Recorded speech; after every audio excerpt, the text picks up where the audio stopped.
Oh, okay. I am live, aren't I? Yes, I am. Good. So, hello, people. Let's just move that out of the way. Cancel. Right. Okay. Don't know what the fudge is going on here. All right, let's see who we got in. Start from the top. We have got Kerno. Hello. We have got 1961 Kitboxer. Hello. Mark Urbex. Hello. We got Charles. Hello. Who else? We got anybody else? We got the Urban Legend. Hello, Will. We got Safari. Hey. Gazi84. Some weirdo called the Secret Vault. Who's he? Hi, Andrea. Wouldn't let him on. Yeah, I know. He's a bit sus, isn't he? I heard he's gay. No, really? I don't like gays.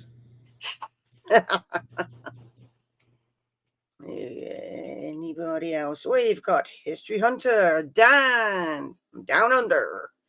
Got I. Let's keep going down. And we've got Exploring with Kenny. Hello. We've got Louise Summers. Hey. Hope everybody's okay. So, yeah, I'm still a bit blah. Because, oh, yeah, the new thing that I didn't say, I was debating whether to go live or not. And then I thought, I'll go live. Hello, Ant. So, went live. As you can see, I'm still just about. But I went out on Tuesday and went to the bathroom. Hello, Brady. If you want the link, ask Matt. Matt's got it. So you can come on if you wish. I think I might have given it to him, actually. I know I sent Will it. So yeah, I went out and went to the bathroom like you do. This is at the train station because I went somewhere. And yeah, I went to the bathroom and was peeing blood. So it wasn't good. No, I haven't got kidney stones. I think I've got a urine infection because I managed to get an appointment the day after and said, yeah, urine infection, but they've sent urine away to see if anything else is going on that's you just don't know. And they said they're going to do a blood test. So I've got a link. I've got to ring them up next week. And yeah, they've been nicking blood off me, vampires. I mean, they'd use their own blood, wouldn't you? Well, I might have to. I'm offering to give bone marrow to somebody who's just got leukemia. So. Oh, cool. That is don't know if they'll accept me, but if they do, then they're more than welcome to it. But I have complications because I'm rhesus negative, so I can give them plasma. I can give them blood. I can possibly give them bone marrow, but I have some complications, so they may say no. But if there's nobody else who's more compatible, they might say yes. Yes, I'm alive, Leah. Bloody hell. Apparently it's meant to be quite painful as well, but at the end of the day, if it's prolonging or saving someone's life, it's definitely worth it. Definitely. Oh, so yeah. Don't know. I think I've got that many things going on with me. I think they'll turn around and say, nope, rejected. I know I'm not allowed to give blood because of me vertigo. So it's stupid. But there you go. Because I did actually want to sign up. And then when I mentioned about it, and they're like, oh, I'm sorry. Yeah, because I have dizziness. They had to refute. They said, no, you're not allowed. So I was like, damn.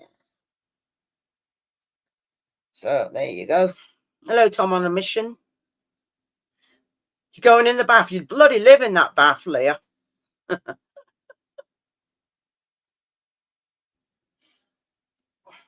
I prefer showers. I can't sit in the bath. I really can't. If I get too cold, that's it. Everything starts frigging hurting. That's why I think I'm living in the wrong country. It's too bloody cold here. Hello, Neil. Oh, yeah. Thank you. Sure. Yeah. No, it's not that one, you spanner. Trust it to move. Damn. Look at this. Syphilis. Bloody hell, Dave. I'm just going to have to put you down, dude. Sorry. I thought I was going first, but no, it looks like you're first in line. Bloody hell, mate. Hello, Cal. Well, I've been given a load of antibiotics recently, so I don't know whether they'll accept me for that. I don't know whether they'll turn around and say, well, you do have some weird stuff in your system, Matthew, so don't know. Yeah. Alien genetics. It should upgrade the person, really, if it think so, alien wouldn't genetics. You? Yeah. You really would think so. Who else? Mike 666. Is that Mick Spanner, isn't it? I keep forgetting because it's like that. It's bloody annoying. I swear they only take my blood to prove I'm human. Nah, I'm sorry. It's definitely not debatable. You're definitely not human, dude. Hello, Steve.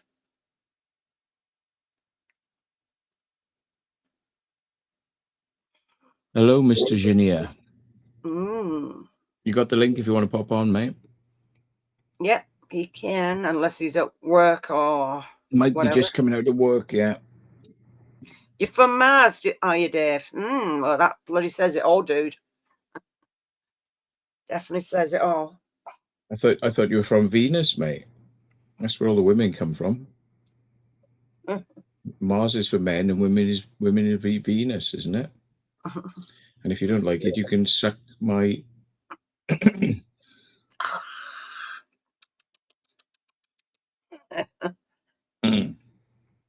said, "Can he come on?" He said. We'll see, because I don't intend on being on all night. If I do go on, it's going to be to about maybe 12-ish at the latest. Pop on a bit later, perhaps. Sorry? Pop on a bit later, perhaps.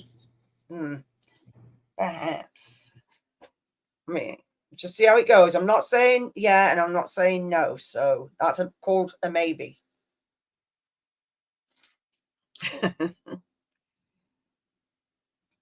Maybe, baby. In it, definitely. I've kind of got myself in a routine, but how long it'll last, I haven't a flipping clue. Trying, but like I said, it ends up failing after a while. Don't need antibiotics. Can feel pain in my side. I'm having pain in my side. Thing is, I've been taking off that many bloody painkillers. Hello, Mark. You want to come on? Somebody's calling me a sec. Okay. Yeah, if you want to come on, Mark. Matt's got the link as well. So let us know, dude. I'm meant to be going on a ghost hunt tomorrow night, so that is cute. And it's not too far from me. So I can't wait. So it's the first time that I'm actually going out somewhere. I need to.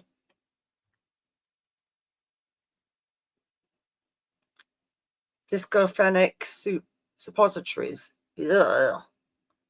Sounds nasty. Did you get to the shop? What shop was this now? Bloody hell. Oh, my mum, she came we home. may have a famous well-known guest coming on. Oh, cute. He's never been on here before. Yeah, my mum, she came home on Tuesday, Mark. So thank goodness. But she's not right. She's really not right. And it's nothing to do with her being Irish. What, is she half left? I did actually crack that joke when she was ill, and she, oh, even though she was ill, all I got was "Oi!" Like, thanks. Yeah, I will do, Mark. Definitely. Would be nice. Yeah, you said on Messenger to me, Dave, that you're in hospital. I think you bloody live in there. It's just funny. My mum's used to me bloody my comments. She gets it all the bloody time. And then I think my daughter turned around and told the doctor, if my mum starts shouting at you, that means she's getting better. Oh, the pet shop. Yeah, I did go to the pet shop. I did. Hello. Hello. Hello. How are you? I'm fine, thank you. How are Good, you? good. I'm very well, thank you. Go on, say Hello, who you are. Matt. It's Mr. Ant-Man from... How are you, my friend? Yeah. Do you know where he's from, Jackie? No. Well, Mr. Dark Arts Paranormal? Manchester. Manchester, Yeah. Derby. I'm from Derby. Yeah, Carl's from Manchester. Yeah, And Romy. He's one of the crew. There's two. There's Romy and there is Ant-Man. Ah, cool. Hunting Purgatory. Cute. Nice to have you. Yeah. Yes. Yes, I'm glad you're both well, and of course won't say too much, but Matt, you've been through some shit, and hoping that you're feeling better, my friend. Oh Yeah, well, I always get through things. Yeah. Yeah. I mean, you know, with the right amount of painkillers, anything's possible. That is true. Oh yeah, definitely.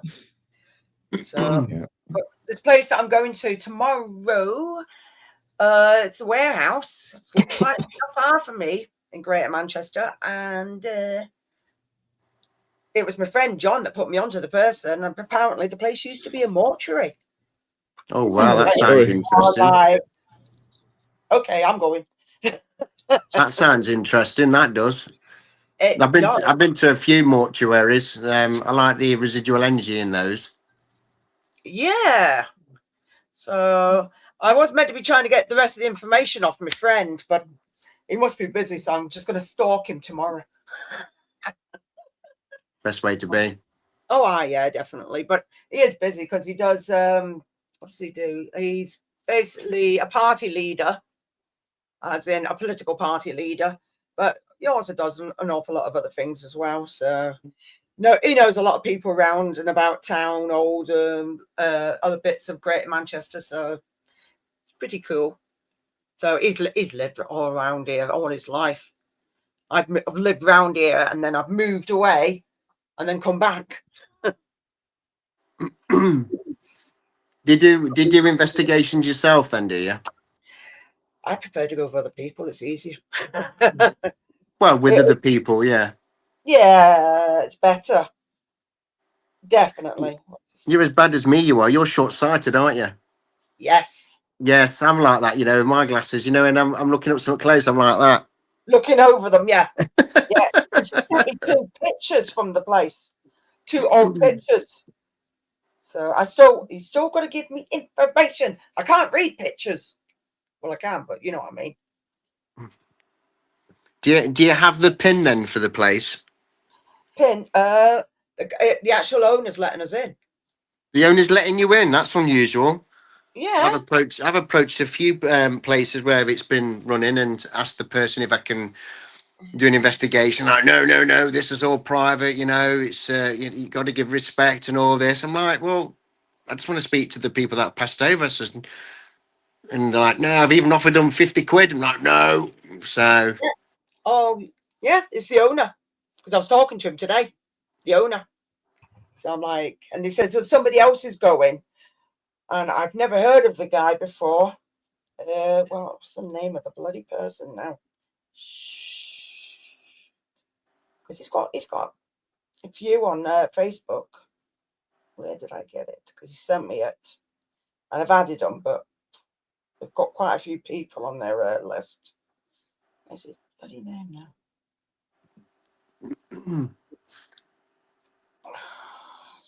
Oh, do you know what? I'll go to the Facebook one. Would be easier. Go away. Chris Smith, Anthony Warner. Anthony Warner, never heard of them.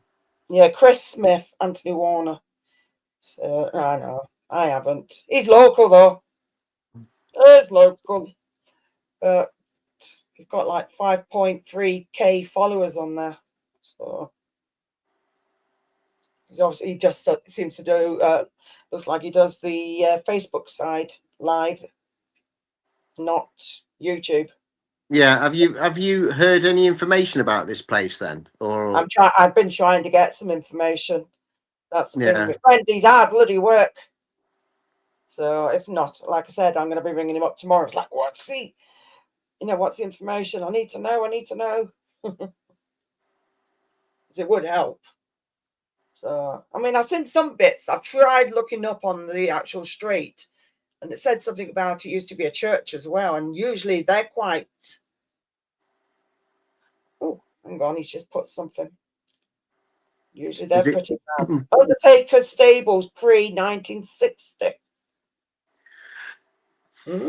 Is that just when the place opened as a mortuary? I don't know. Yeah. He's only given me bits and pieces. I'm just gonna have to tell him. It'd be handy to know the date of when the church was built and when it stopped service to become a mortuary. Hold on. I presume that would be the 1960 then. On the live and talk about it. Because you're hard work. Who's hard work? He is. All right, gotcha. I'm like, just come on the live. I bet he's bloody knackered. But that's not the point. Not allowed. Matt, what are you doing, mate? Just sorting out some sticker stuff. I thought you lost the contact lens, mate. How close you was to something. No, I'm just writing stuff. I got to send something to Will. A couple of melatonin tablets because he's having trouble sleeping, and I got a couple of stickers to send out. Kick up the ass for somebody. Sorted. Yeah. And a partridge in a pear tree. Right. Let's see if he'll come on. Is this John? Yes, John. Right. It is John. Not interested. Oh, our little buddies are sending messages. Assholes. Really? I haven't had any. I'm getting it. Not that it's bothering me because, it doesn't, because I always put my phone on vibrate only. No, it doesn't annoy me. It really doesn't. He's starting on you before he's starting on me. That's weird. Oh well. You must be more important, Jackie. Nah. He's an asshole. Well, we know that. I've got no idea who you two are talking about. No, he's Matt Stalker. Matt, you got a stalker? I've got several stalkers, but this one is prolific. Yeah. Yes. Prolific. Yeah. Yes.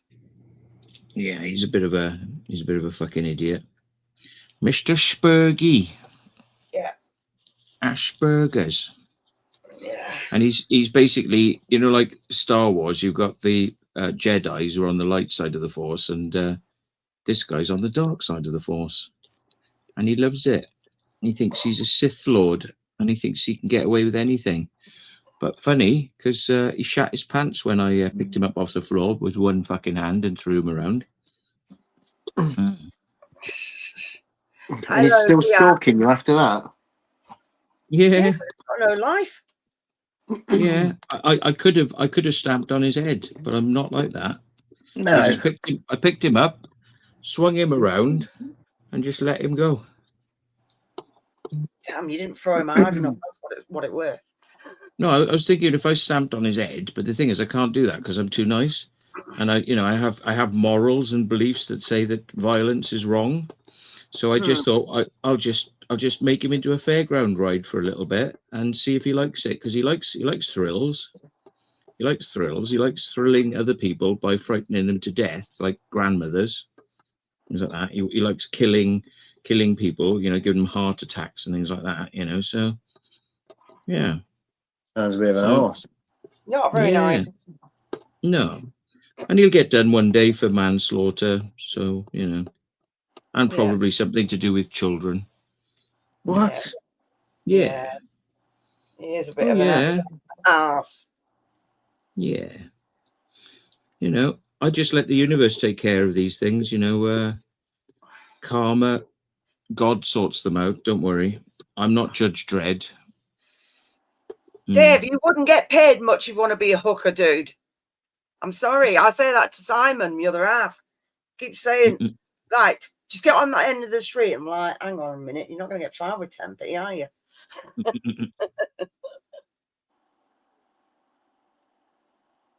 What time? Fucking hell, he's hard work, this one. Well, he orders all this food, but it never comes. It's weird. You know, hundreds of pounds worth of this and that and the other. And we can't say who we're talking. Well, Matt can't. Don't mention his name in the chat, otherwise we'll have to delete the comments.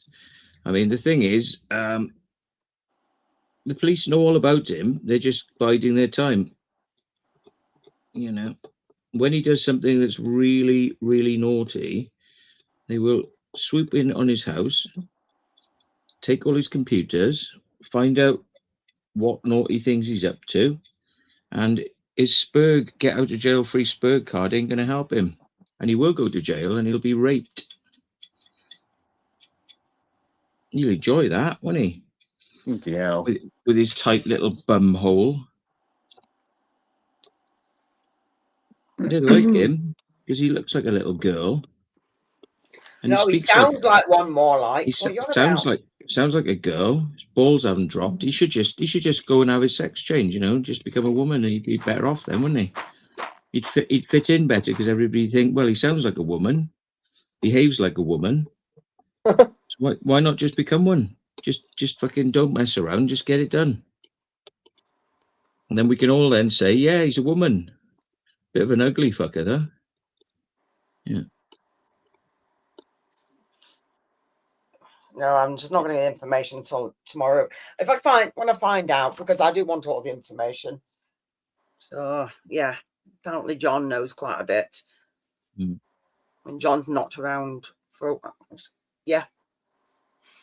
John's not about to not. Oh, you're John. Sorry, not John Bengal. My friend John. Yeah. Yeah. Knowing round and about. I mean, it's some of the places that round.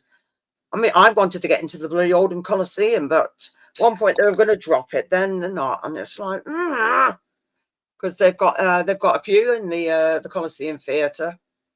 And I really wanted in there as well, but now I'm glad they're not dropping it; they're just refurbishing it instead. So it's like, yeah.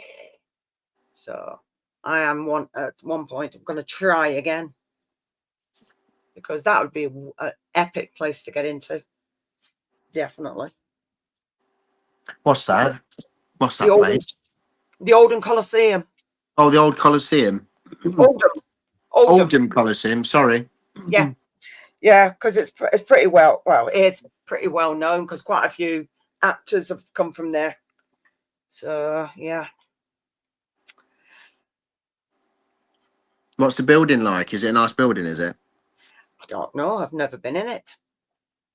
All I know is they were going to drop it and build a different Colosseum elsewhere, but people are protesting about it because of how apparently it's been there a very long time, and they're getting money to get it refurbed. So it's like, that's good.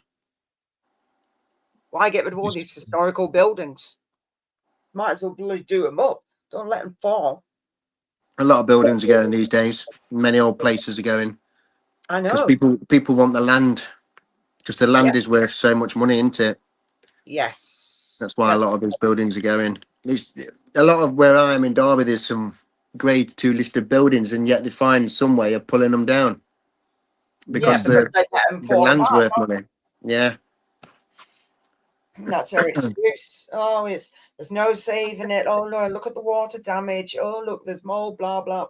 Right, well we might as well pull it apart. It's like, right, get rid of history. Brilliant. Yeah, they don't care. It's all profits, money into it. Definitely indeed.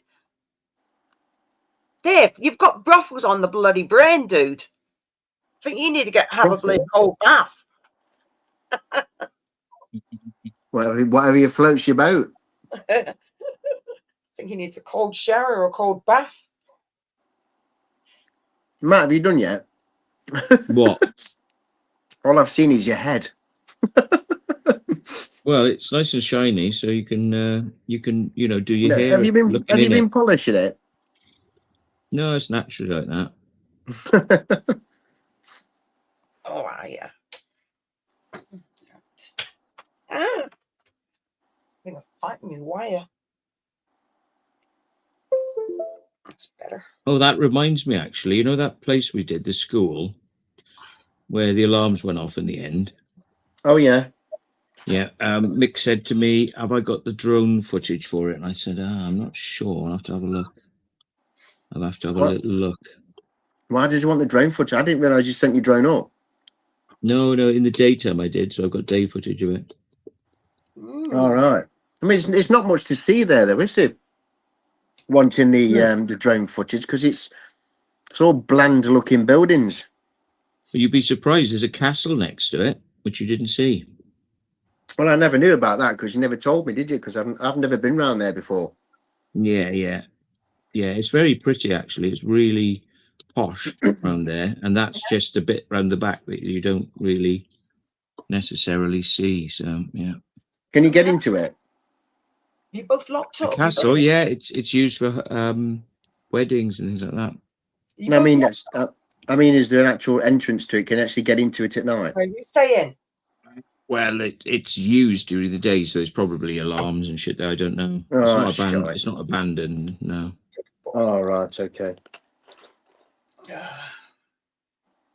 You're a good boy. Don't you go near my face. So.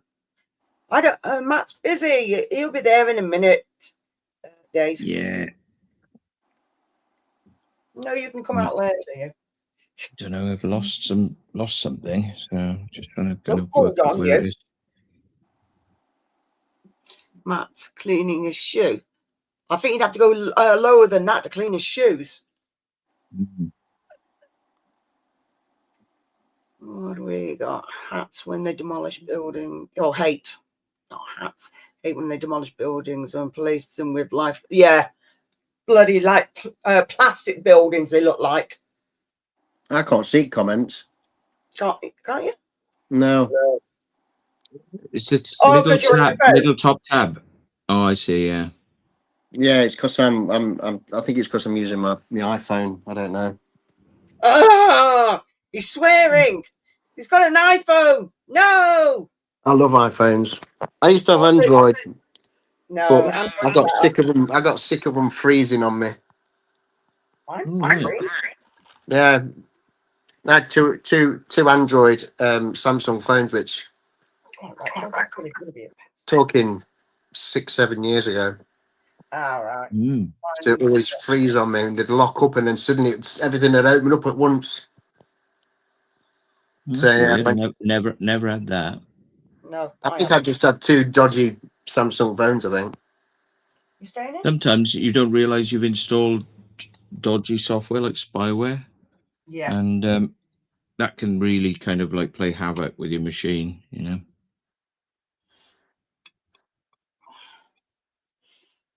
So yes, I went over to the dark side. Ah.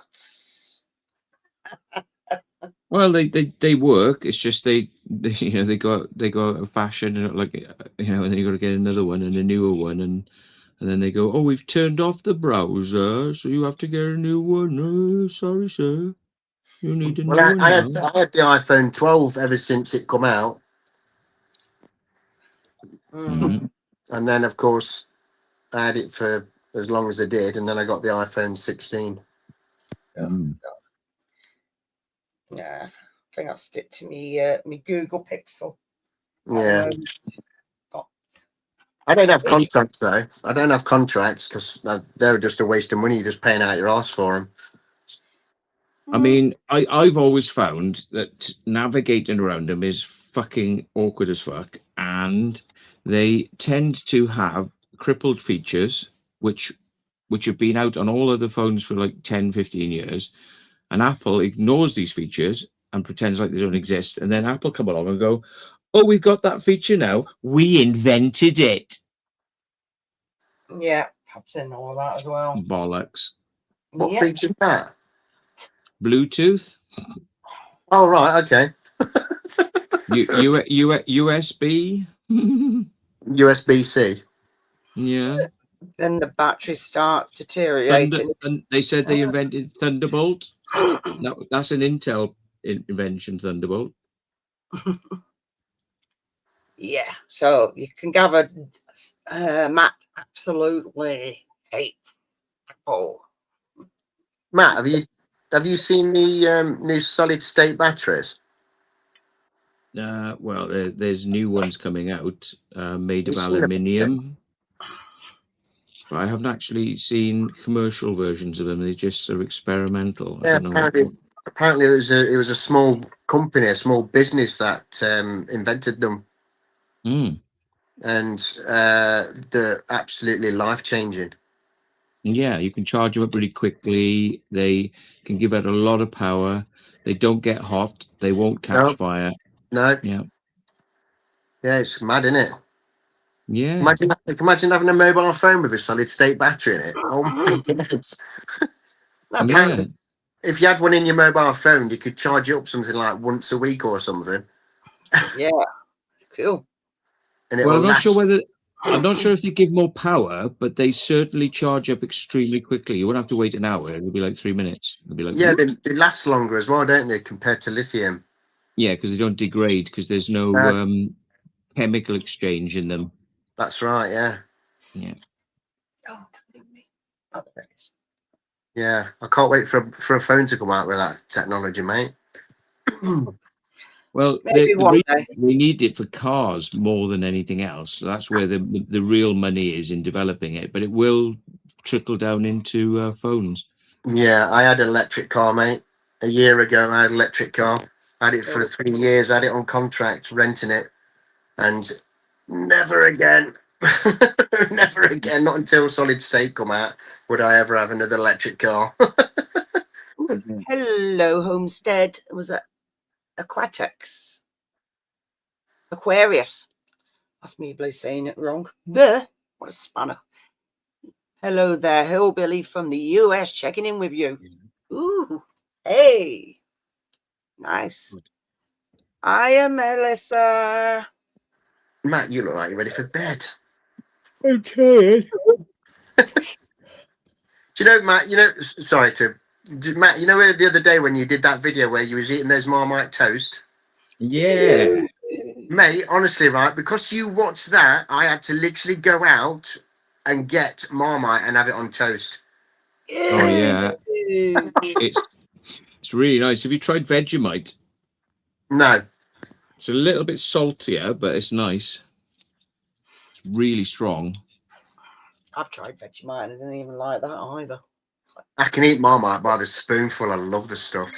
No, I I've tried it. I can just pull it out. You've got to spin it, haven't you? Because it goes into globs. You've got to spin it, and just fucking stick that in your mouth and just fucking, it's like a dummy for a baby. It's like, It is, isn't it? I love this stuff. Oh, yeah. yeah. Oh, it's gorgeous. Nah, no, not my thing. I have it like jam, as thick as jam on toast.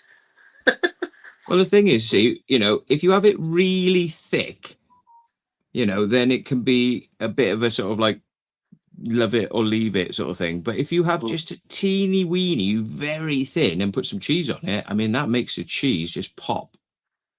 Cheese on toast with Marmite on his nose, really nice. And you can cheese on toast and mix it, or you can spread it on the cheese on top and then grill it, so it sort of like melts in and goes a bit brown and sort of like, you know, bubbles. Nice. I do it in the air fryer. I do. Ooh. I've just been given an air fryer because my dad bought one, really high end one, and he said, "Oh, I've never plugged it in a year. Everyone tells me I should use it, but I just can't be asked." I said, "Can I have it, Dad?" And he said, "Yeah, of course you can have it." I was like, "Thank you very much." Yeah, so I suppose technically that is now my Christmas present, because up to the point that I gave him his Christmas present the other day, I had no Christmas present off my dad. He's pissed off with me over something. I won't say what. I think you've already told me. Yeah. Yeah. Yeah. Yeah, so at least you got an air fryer now, mate. Well, try it out now. Try cooking bacon in it, mate. That was exactly what I was just about to say. I said I got bacon, and I'm just going to slam it in there. Yeah. Get some of that on the go. Yeah. Yeah. Nice. I've short back bacon, but I cut the eyes out because I can't eat fat, mate. It makes me gag. So I cut the eyelids out and I put them inside the air fryer. Oh, mate, it cooks them so good. So good. Yeah. And then I'll have that on my noodles. Oh God, let's see what I got in here. I got all my vitamins. This is my bag of vitamins. Cod liver oil. Your camera's gone off. Yeah, I know. Sorry. Right. Melatonin, cod liver oil, probiotics, because I took antibiotics. Glucosamine sulfate. Yeah, I've got that. This is nicotinamide mononucleotide. This helps you process food in your stomach. It makes your food go further. John is in a meeting, so that's why he's not gotten to come on here, because he was writing and then he repeated himself, and then it's like halfway through. Oh, vitamin D. Yeah, I've got that. Then about halfway through, he says, I'm in a meeting. I've got Carl's favourite thing, yeah. And what's that? do you know the weirdest thing is, mate, I'm as bad as him, mate, for baby wipes. Yeah. Yeah, honestly, I've always got baby wipes on me, mate, all the time. I'll tell you what's in this one. Yeah, that's top secret. But if you use it, you never grow old. Ah, is that what it is? I'm curious now, mate. You might have to message me on that one. Yeah. Look, yeah, I got bags of drugs. Look, a bag of drugs. Oh no, it's just screws from a laptop. Oh, so sorry. You're bloody mad. Yeah. Don't get too excited, folks. I'm not going to say Homestead. Marmite's mainly from UK, and Vegemite is from Australia. Yeehaw. Are you ignoring me, Melissa? Right, you're going to have to give me a sec. I'm going to have to go for a pee. I'll be back now. It's my usual. I'm not drinking any alcohol because I'll be back there every 5 minutes. You know what it's like. I'm drinking water.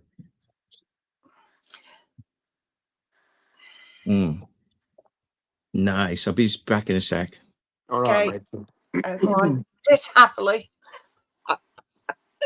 Bloody hell. We can hear you from here, Matt. Sounds like you got a tap on. Turn that tap off, Matt. Oh my god.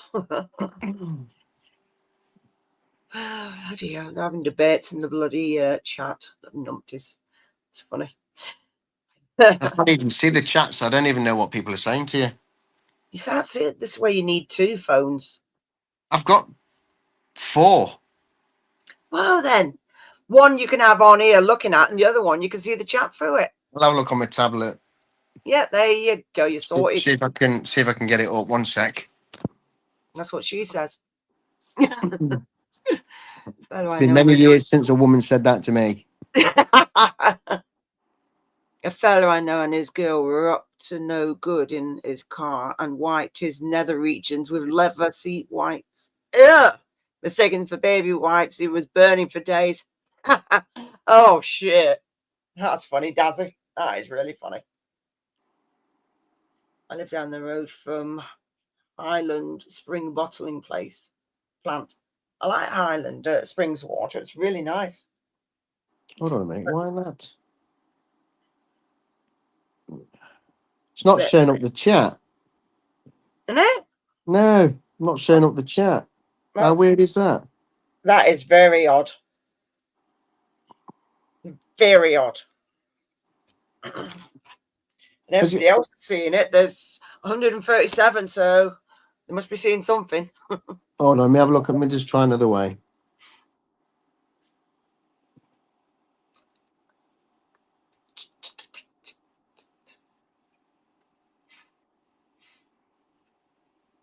I don't drink sparkling water, Dave.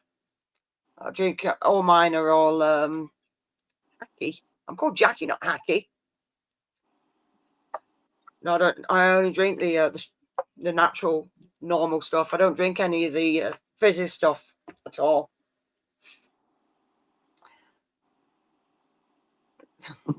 Who's hosting it? Is it? It's mine. Is it yours? Oh, that's why I can't see you. What's your channel? Sorry. Right, it's JG's Cats and Things. What? JG's Cats and Things. Can you just spell that? I can spell it. It's just I don't know how you've spelled that together like. Right, it's JG. Well, it's actually, if you look on screen, you'll see it. Oh, JG's. Right, gotcha. Sorry. Yeah.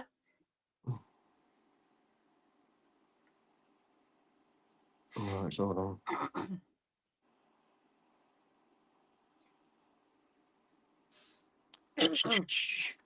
JG's Cats and Things. Cats and Things. Yep.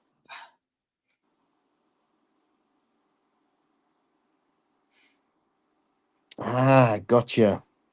Yep, sorted. Live. Gotcha. Yep. I've not been live for a while because I've been ill. Oh, been annoying. Well, I'll make sure the volume's down. Why don't it?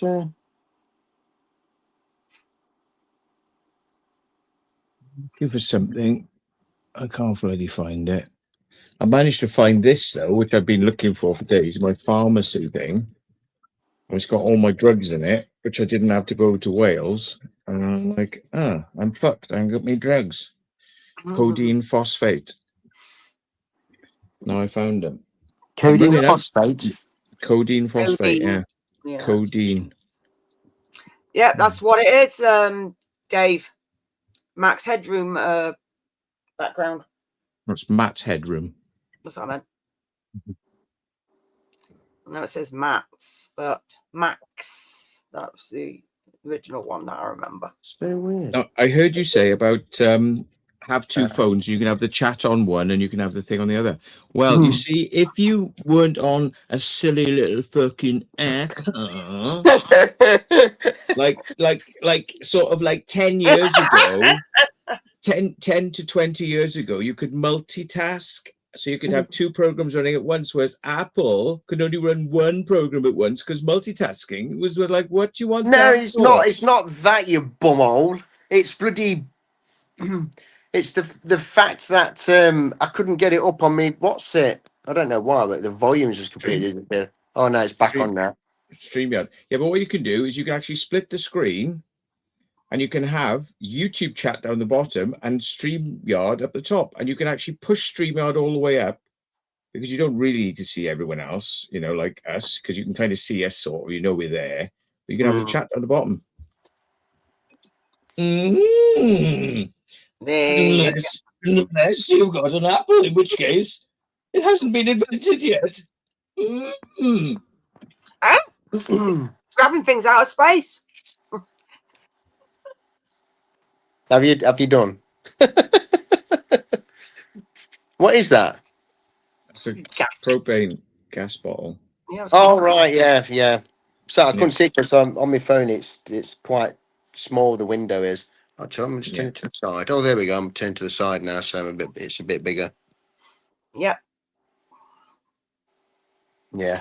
See, sorted now. Yep, sorted. You know you've turned your screen off again, don't you, Matt? I know. Okay, I'll let you off then. Okay. He's scratching his bum. That's nothing unusual. She's got clothes on. What the hell are you watching, you? Matt, what was you doing? What was you doing with that propane anyway? Because she must have showed it for a reason, mate. He's making a small fire in his blue flat. You cooking steak? You cooking steak, man? I'm welding. It's gone again. Welding. You was welding.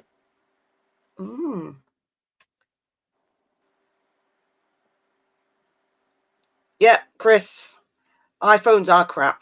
Yeah, I agree. Totally agree, dude. If we all liked the one thing, the world would be a boring place. To be fair, I would say that Samsung don't have as many features as other phones. They are lagging behind themselves.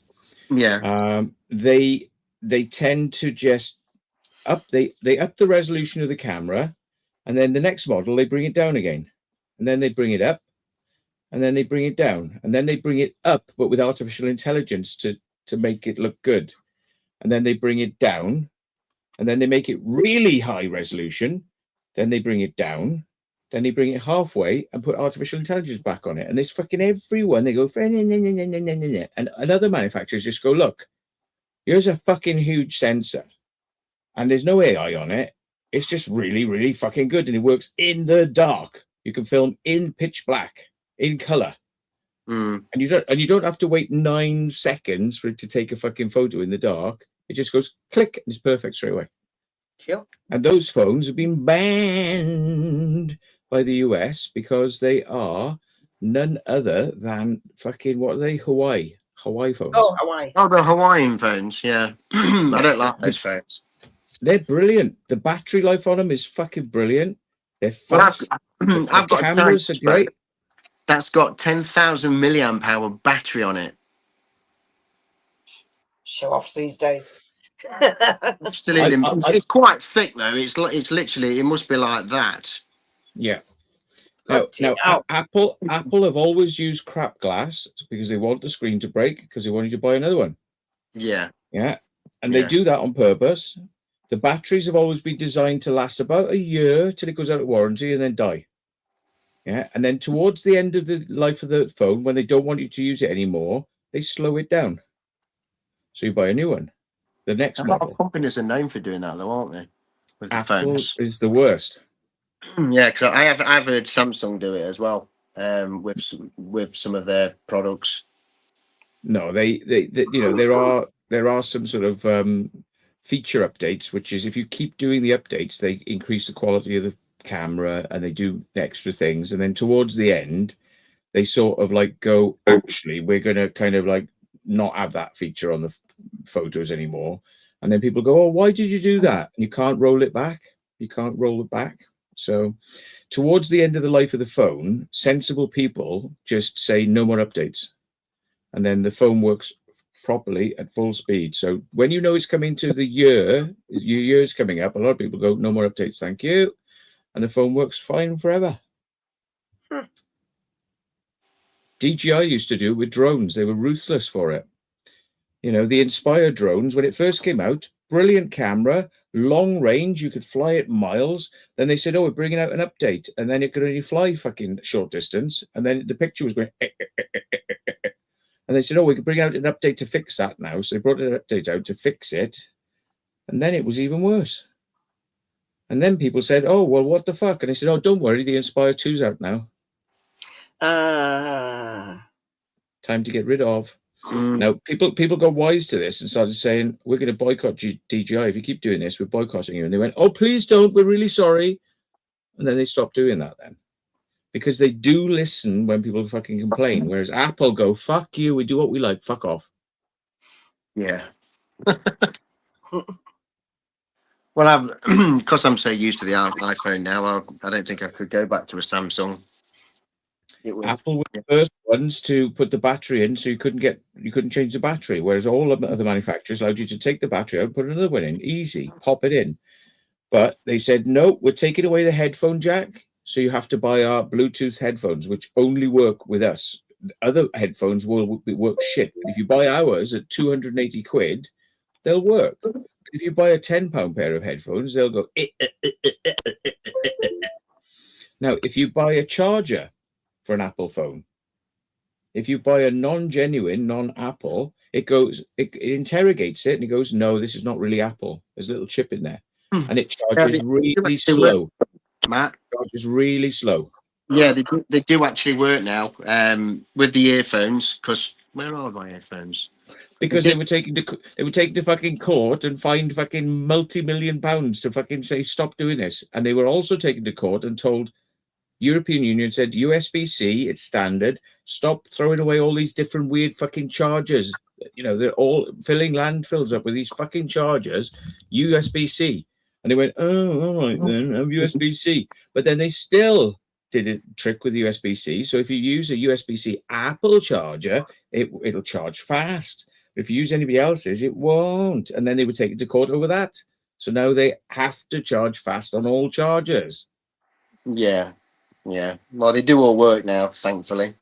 And you can use other make earphones, other make Bluetooth earphones, and it work now. So yeah, I didn't know that. That must have been before the iPhone 12, because when I had the iPhone 12, that was okay with different leads and different earphones. So fair enough. And of course, they make them so that if you try to take them apart to put the battery in, they're booby trapped. So if you take it apart and you start to peel it apart, it rips the cables off, and then you've broken the phone. Yeah, you have to be really careful when opening them. Yeah, and they glue the batteries in so that you damage it when you try to take it out. You've got to have a special heat thing that heats the screen and pulls it away, and then you've got to get in there and you've got to peel off the connectors before you take it apart. Otherwise, it'll rip all the connectors off. And if you change any parts, they're all serialized. If you change the camera for another camera from another iPhone, same brand, same model, you change it, it goes, sorry, the camera doesn't work now. It'll only work in low res. And we cripple your browser and we slow the phone down. Nah. Because you didn't bring it back to Apple to be repaired at £1,000, which is more than the phone costs. So why would you pay £1,000 to repair it when the part is 20 quid? You could do it yourself, because they made it so you couldn't. Because they want you to give that phone into them, give it to them free of charge, yeah, and they'll give you 20 quid off the new phone, which is £1,000. Rip off merchants, definitely. And they say they're a green company. Green, they're the fucking least green in the world. They make the phones in China in slave sweatshops, yeah, where people throw themselves off the fucking roofs and commit. Well, what do? They unalive themselves, because you can't say the word on YouTube because So they unalive themselves, and the company was Foxconn.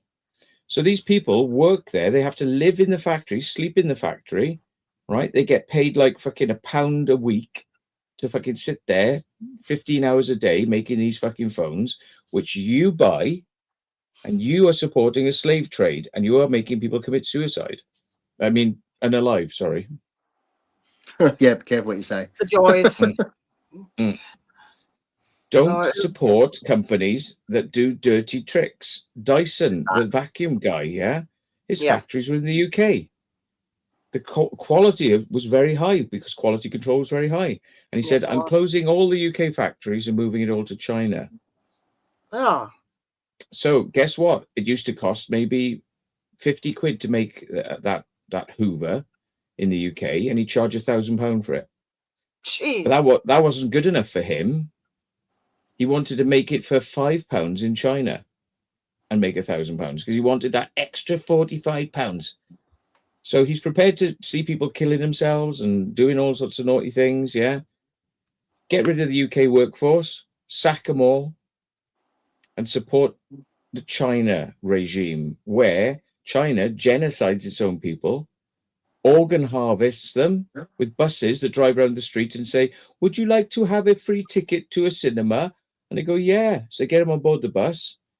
They tie them down.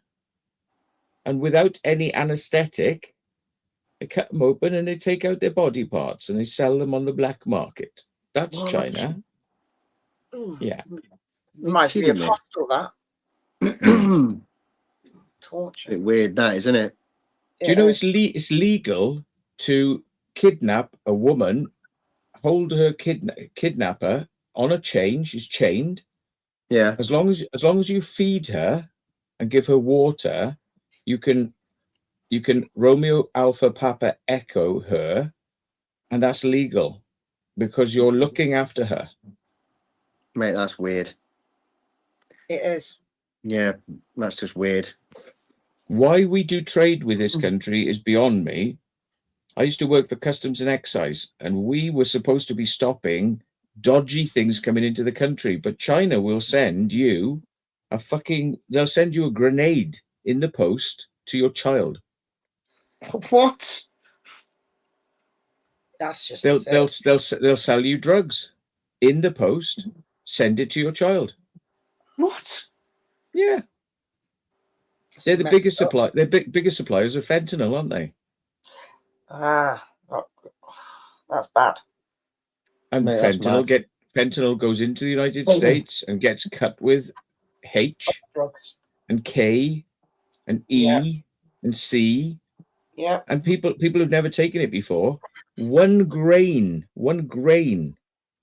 of fentanyl is enough to kill people. So why do you think there's so many deaths? Yeah. Because China wants America dead. Ooh. Why do you think President Trump said 1,000% tariffs? Fuck you. You won't let us export to China, but we take all your goods and we don't tax you on them. So if you're going to do that to us, you put 1,000% tax to stop us selling things to you. Well, we got to take all your cheap stuff and then you fucking send drugs over to kill us. I'm sorry, man. I'm just doing something. I'm listening. And the big C. Remember the big C? Yeah. That was sent over to kill us all. Yeah. But it also came in quite handy in China as well because they were welding people into their buildings so they would starve. Remember that? Yes. Excuse me. That's you. Thank you. Have you seen some of the streets in the US of hundreds of people off their faces on drugs? Well, there's even Piccadilly Gardens in Manchester. It's pretty known for all the bloody crap that's going on down there. Yeah. It's freaking everywhere, that is now. It really is. Yeah. Crocodile and all these fucking drugs that are basically turning people into zombies. Yeah. And they just basically, they walk around like zombies, like, fucking don't know where they are, and they take a shit on the street in front of children. Yeah. Horrible. Disgusting. Yeah, Crocodile Gardens. Yeah, that's what it's known for, Daniel. Well known. I used to like going there, but not the way it is. Not anymore. because of how bad it is. The thing is, right, I mean, when I work for Customs and Excise, they have the books that tell you the real reality about drugs, not what you hear from politicians, not what you hear on the news, not what you hear on Panorama. The truth. Heroin is not addictive. I'll repeat it. Heroin is not addictive. You can stop taking heroin and you will not, you know, all the, like train spotting where they go, oh, I'm really ill. Oh, I'm feeling really ill. I've got to have some more. It's not the heroin that's addictive. It's the things they put in it with it that make it addictive. Right. It's what they cut it with it. Yes. Yeah, I've heard that, you know. Yeah. It's the shit they put in it. Cigarettes. Cigarettes have got about 200 chemicals put in them to make them addictive. Nicotine is not addictive. I used to make the filters of them, you know. Yeah. Yeah, I used to make the filters about I'm trying to think how long ago, about 15 years ago, I think it was. I used to make the filters. And basically, what's the number one biggest addictive substance that's put in cigarettes? Bloody hell. There's more than one. There's a lot, but what's the number one biggest? And when you smoke a cigarette, you can smell it. It smells burnt and acrid. What's that substance that's the number one substance in cigarettes that makes them really addictive? I can't remember what it begins with S. Begins with S, and it's used in food. Is it? What? Can't even think. Mate. It's a bitter pill. No, it's the opposite. It's sweet. Sugar. That's what Mick's just put as well. Yeah, sugar. The biggest. I thought it was cyanide. I did that. There was. Yeah, that's what Dave's just put cyanide. But yeah. No. The reason it smells so acrid and burnt is because if you burn sugar, it smells the same as a cigarette. And it's addictive. Yeah. That's the number one thing, because why would they want to give you tobacco when tobacco's not addictive? Tobacco's not addictive. But they need to put something in there that's going to hook you. So along with the other chemicals, sugar. And who apart from the food industry, who's the biggest user of sugar? The tobacco industry. Yeah, we get bloody sugar tax. And do you know why I know this? Because Customs and Excise have to have all the secret ingredients given to us. So we know all the beers. We know all the little secret things they put in the beers to make you want to drink more. We know all the stuff that's in the cigarettes and everything. We have to be told. Yeah. So we know all their dirty little secrets. Well, we did. I mean, I don't work for them anymore, but I was very interested. How long ago was it when you worked there, Matt? 1989, 1994. Bloody hell. But most people are pretty young, because you're only a year older than me, Matt. So yeah. I mean, it was like 19 or something, when I went work there. And of course, they didn't like it because I was investigating UFOs and writing for magazines, things like that. And they said, you can't be a journalist and work for the civil service. It's not allowed. And I said, why? People write books when they work for the government, don't they? They write books. They get authorization. So authorize me. And they were like, yeah, but we don't like what you're writing about this weird UFO stuff. UFOs are not real. I said, how do you know that? Have you actually looked into it? We don't need to look into it because we know it's not real. I said, so you're telling me it's not real because you haven't looked? And I said, do you know what else you haven't looked at? You haven't had to look at all these big books on the shelves here that tell you what's really going on in the world and what's really in food products and what's really in beer, because we did excise duty, the duty on beer and cigarettes and everything. And, we had to know what was in it. So we got to know all the secret formulas for Coca-Cola and beer and everything. We know all the secret formulas. Now, I mean, I shouldn't tell you the secret formulas for a lot of things because I signed the Official Secrets Act. But you don't have to look very far by Googling on the internet what I'm telling you is the truth. It's not secret. It's just they don't want us to go screaming it off the fucking rooftops. Did you know they're poisoning you, folks? Yeah. That's the what they don't poisoning do. is in everything, though, aren't they? Yes, please. My cup's in here. Yeah. Monosodium glutamate. I was quite shocked because I love Domino's pizzas. They're a bit expensive, but when they're on so offer, do I, mate. yeah. So Now, do do you I. know what? Do you know why they're so addictive? Okay. Monosodium glutamate. It makes every food taste super wicked, yeah. But it's actually, not good for you. Little bits you can have, but if you keep eating it and keep eating it, its accumulative effects are quite nasty for you, but it's very addictive. So it makes it taste so much better than just a natural pizza. If you cook your own pizza with your own flour and your own dough, it'll never taste as good as Domino's because you didn't put monosodium glutamate in it, you see. Now then, I complained once about a pizza. I've told this story before, so sorry if I'm boring everybody, but I complained because I ordered a pizza. They gave me completely the wrong one. And when I went back and said about it, they gave me a mouthful. I'm like, fuck you. So I complained about it. And I said, look, I'm not happy because they gave me a mouthful. And, can you just give me a £5 voucher or something for it, please? And they said, yes, certainly. You can have a free pizza. We're really sorry. But they wrote to me on letter-headed paper because Domino's is owned by a bigger corporation. And the corporation is known as the MSG Group.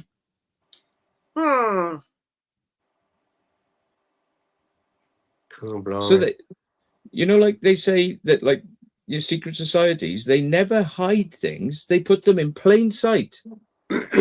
Yeah, of course. And they expect you to not really realize because you think, well, they're not. What is that? Most people, if you say, what's MSG? They don't know. If you say, what's HSBC, the bank? What does HSBC stand for? Do you know? HSBC? No, Yeah. I don't know, mate. They did loads of adverts on TV and they said HSBC. It means hello, sailor. Be cheerful. And they were giving you all these things to say what it was, but it wasn't. And so they were saying it means this, it means this, it means this, it means this, because they're laughing at the audience. They're basically going, you thick fucks, you bank with us, and you don't even know who we are. So do you want to know what it stands for? Do you want to know what it stands for? Go on, tell me. It's a British bank, isn't it? It's on all the high streets, yeah? Mm. Well, not many at the moment because they've shut loads down, haven't they? Well, yeah, they have, yeah. There's not many banks left, is there? No. But what it actually is the Hong Kong Shanghai Banking Corporation. It's a Chinese bank. Wow. Yeah, I never knew that, mate. Because they don't want you to know. Mm. So they play games to make you think it's something else. Because if you knew all your money and your profits were going to China, you probably wouldn't want to bank with them, would you? Well, no, so it's all good. Anyway, rant over. Sorry. Yeah, it's all good, Matt. It's all good. Your camera's gone off again, mate. Oh dear! So it keeps on breaking my camera. Treat yourself to a new camera, mate. Yeah, I think I need to get a whole new life. Oh, for fuck's sake, don't you start, you. Oh dear. I love his rants. They are good, aren't they, Daniel? Mind you, the cost of a takeaway costs an arm and a leg. Yeah, it does. It's bloody extortionate. And then if you have somebody like sometimes Uber Eats or the other, I forgot who the other one is. And half the time you'll get the food and then there's something missing. In fact, we got one and he got, I can't remember what I got, but he got a, what was it now? Hell, it wasn't was it a lasagna? It was something daft like that, and half it had been eaten. What? Yeah, the actual delivery driver eaten half of it. And we're just like, he's like, no, I'm not fucking touching that. No way. I rang him up. He got his money back. But they come now, don't they? Pizzas. When you order them now, they come with like a sticky, like a tamper label on them, which I'm thankful for, because I used to think to myself, the delivery driver, what stops them from opening it and just spitting in it or something, giving you a bit of an extra flavour? Yeah. Well, they do that, but they're making them. Yeah. Well, I had one. A local company, pizzas. They opened up and they said, "We got special offers on pizzas, like £5 for a full size one." And I rang them up and I said, "Do you deliver? I'm only half a mile away from you." And they said, "Yeah, we do." And I said, "Well, do you do any offers if I pick it up? Do you charge to deliver?" And they said, "No, we don't charge to deliver." I said, "But how long will it take?" And they said, "Oh, it'll take about an hour." I said, "Well, if I come into you, how long does it take?" And they said, "Oh, 10 minutes." So I'll come in then. So I came in and I said, "So do you offer anything if I save you the drive? Because I've come in." And they said, "No." And I said, "Well, all right then. I'll pay you for it. You can deliver it. I'm going back home." So when it was a vegetarian pizza, when it came, it was meat. And when I ate it, I had the shits for 2 days because they probably fucking wiped their arse on it. Oh, don't, man. Puts you off, though, doesn't it? It does. It puts you off, mate. You know, because you try and you because when you order food from takeaways and it gets delivered, you that little thing in your head thinking, am I going to find a pH in it? Am I going to find a toenail in it, or because it's been found though, things like that have been found in food, haven't they? Toenails, long black hairs, and you don't know if it's a pH or if somebody spat in it, or because you don't know. Well, not just that, but I mean, like they've had people in them. Got my daughter in the next room, so I'm not going to say that. Yeah. You don't know if somebody's gone. Yeah. I mean, bit of protein, like, you know. But, you know, there's cats and dogs being found in, takeaways, and cockroaches. Some of these places, you don't want to think about it. Zero hygiene rating. Yeah. Because I do love Domino's pizzas, and I love chicken tikka and garlic naan with mayonnaise, and the dry chicken tikka pieces. Oh my god! Oh, we have. Hello, John.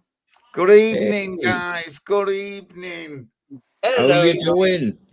Oh, good. Has Jackie talked about a ghost hunt she's going on? What was that? She talked about a cunt. Ghost hunt. I'm gonna bloody fucking give you a sorry, kick just a bad line then. Bad line. Yeah.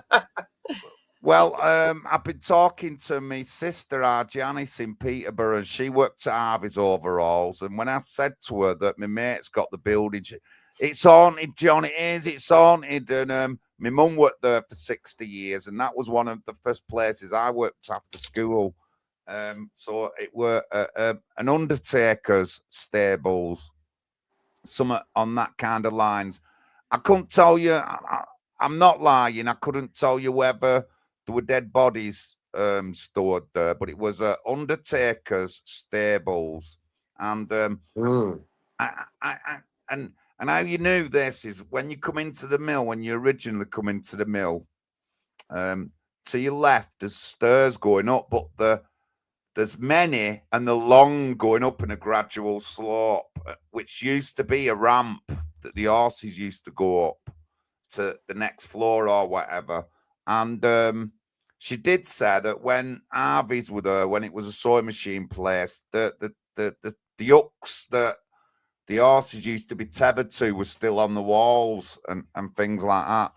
But she swears it's haunted, and like it is creepy when you go in. It is creepy, and it sounds creepy as well. Sounds good. Remember the horse meat scandal where they found at loads of supermarkets where it was all horse meat? Yes. claiming to be beef because it tastes the same as beef, apparently, horse meat. Apparently, that's still because UK gets a beef from other countries, and apparently a lot of it is like, I think it's like 20-30% of it is actually horse meat mixed in with it, and nobody would ever know. That's true, isn't it, Real- man? Yeah, I had it at Grange School. Couldn't tell the difference, like, but we had it at Grange School. Yeah. Mate, it won't do you no harm, will it? Dogs eat it John. all the time, don't they? Pedigree chum. Yeah. Oh no. John, did you know Alfonso from Manchester? No, don't ring a bell. He passed away the other day, and he was part of this crew called Mvita, Manchester Vibes in the area. And Right. he used to dance on stage, break dance and backflip and things like that when he was a bit younger, with the Happy Mondays and a few other bands. You know, he was like one of the dancers. And he had a double page spread in the Manchester Evening News saying he's passed away and he was loved, and his funeral's going to be frigging huge, mate. I'm going to come up to it. I think I know who it is. Yeah, I think I know who it is now. Yeah. Yeah. Carl, Exploring with Carl, who's our mate, he comes on sometimes, and yeah, he knew him really well, and he was meant to go to a party that night, but he didn't turn up, and everyone was ringing him. His phone was ringing, and he just wasn't answering. And then his fire alarm went off because he was cooking food. He died, and the food burnt and set the fire alarms off. So they went in and they found him dead. Bloody hell. Mm. Yeah, I know who it is. I remember him. Yeah. Bloody hell. Yeah. Carl's been with the Happy Mondays on stage, like backstage, watching them. They're just there, like, like 10 feet away from him, singing and dancing and doing their thing. And Alfonso is in and out, and Carl knows loads of big bands, and he's mates with all of them, like, and he goes on stage with them as a little bit of a helper, like, backstage. Cool. Still a pain in the arsehole. Yeah. No, I love Carl. He's great, and he's an entertainer, like, I mean, he does things, with he dresses up as Frank Sidebottom, Yeah, he does. It's funny. Frank Sidebottom. Yes, from Manchester. It's a big Manchester thing. He's Yeah. got a paper mache head. And he talks like this. He's like, "Oh, I come from Manchester," and it's like, bloody hell, I got a bigger TV program than anyone else in Manchester, and everyone's jealous of me because I'm bigger. Yeah. Yeah. Oh dear. So what else have you been discussing? Oh, just me being still ill. I'm still ill. No, well, got a water infection and I was pissing blood. So it's like, yay, brilliant. Oh dear, that's not good. Nah, so I've got antibiotics. So let's just see how it goes. Is it me or is your shelf in the background like? What do you mean? On the back of you, a bit of an looks like angle. it looks like something's at an angle, like a shelf is like about to fall. Mine is at an angle as well. It might be lopsided a little bit, but no. It's round behind your other shoulder. Look behind your other shoulder, your left shoulder. This one. Yeah, behind literally. Oh no, that's not a shelf. They're just boxes. Oh, it looks like something's on a shelf and it's about to go. No, they're all boxes. They've all got cockroaches in. Cockroaches. Right. Oh, lovely. We've just been talking about them. Yeah. I feed me tarantulas. I've got tarantulas. Bloody hell. There's tarantulas, snakes, scorpions. Got my tree frogs, my bearded dragons down here on the floor. Got praying mantis, jumping spiders. I love praying mantis. Yeah, I'm getting some more because I'm only down to 2 now. I'm gutted, so I'm getting some more. It's like, yeah. Is it the Canary? I'm trying to think, where was it? I think it was the Canary Islands where I seen some praying. Was it Canary Islands? Or was it in Istanbul? Can't think now. But yeah, I used to see them. I've seen some live and I used to pick them up. The lovely things praying mantis are. Oh yeah, definitely. Well, unless Oh, you're yeah. something that's hunting, and they're very, they're not very friendly. They're fucking vicious hunters, aren't they? They Oh can be. God, yeah, they are. Yeah. They're cool. And I've got my geckos as well. I've got 2 geckos in here as well. Oh, my daughter wants a gecko. Yeah, I've got me that she might be asleep. Me crested gecko, Matson, because I've shown her on screen. Not the crested gecko, my leopard. I've got a leopard gecko. It's a leopard gecko I've shown on screen. The crested one I haven't shown. He's still a bit. He's not really tame at the moment. The leopard gecko is. But I think she's still in bed. Tucked her in, have you? No, she will be out later. Probably when I've gone to bed. John, don't you like insects then, mate? Because I've seen you shrugging your shoulders and. No, I'm not keen on them. I'm not keen on them. And Jackie, like, she does little videos where she's feeding them and, like, you know, and I'm. I know. I can't watch many of them. Sorry, Jackie. I don't feel that bad in England now because I went to Colombia twice last year, and when you walk in, like when you just walk in next to like bushes, like someone's yard, and at the end of the yard they've got a hedge, and you're walking past it here. You know, like you might hear a couple of insects and over there, but in Colombia it were deafening. The sound coming from the local like hedge roar, it was deafening. And, the crickets and whatnot. Not just crickets, everything, isn't there? You know, there's big spiders in Colombia and all that lot. You know, everything's 10 times bigger than over here. Oh yeah, it's like that in Australia. When I went to Perth in Australia some years ago, everything there wants to kill you. And one guy gave me some tips. He said, just don't sit on the burr grass. Always sit on something. I said, why is that? Yeah. Insects will bite your ass. That's what he said. It's like over here, you stand on a spider, squish. In Australia, you stand on a spider, and it will get back up and rip your head off. But I did get a chance. What you doing, mate? There was the birds were a lot different. I did take some photographs, but I actually seen an hummingbird, and I thought it was an insect at first. I thought it was like a dragonfly, but it was a hummingbird, and I'd never seen one, obviously, in the wild or anything. It was just at this, like, just in this place, just there in tree. I never managed to get my phone out because as soon as I get my phone out, it was gone and I couldn't see anything. But it was good. Wow, it's awesome. When I get back over here, I thought the insects over here are nothing compared to the insects over there or in Australia, you know.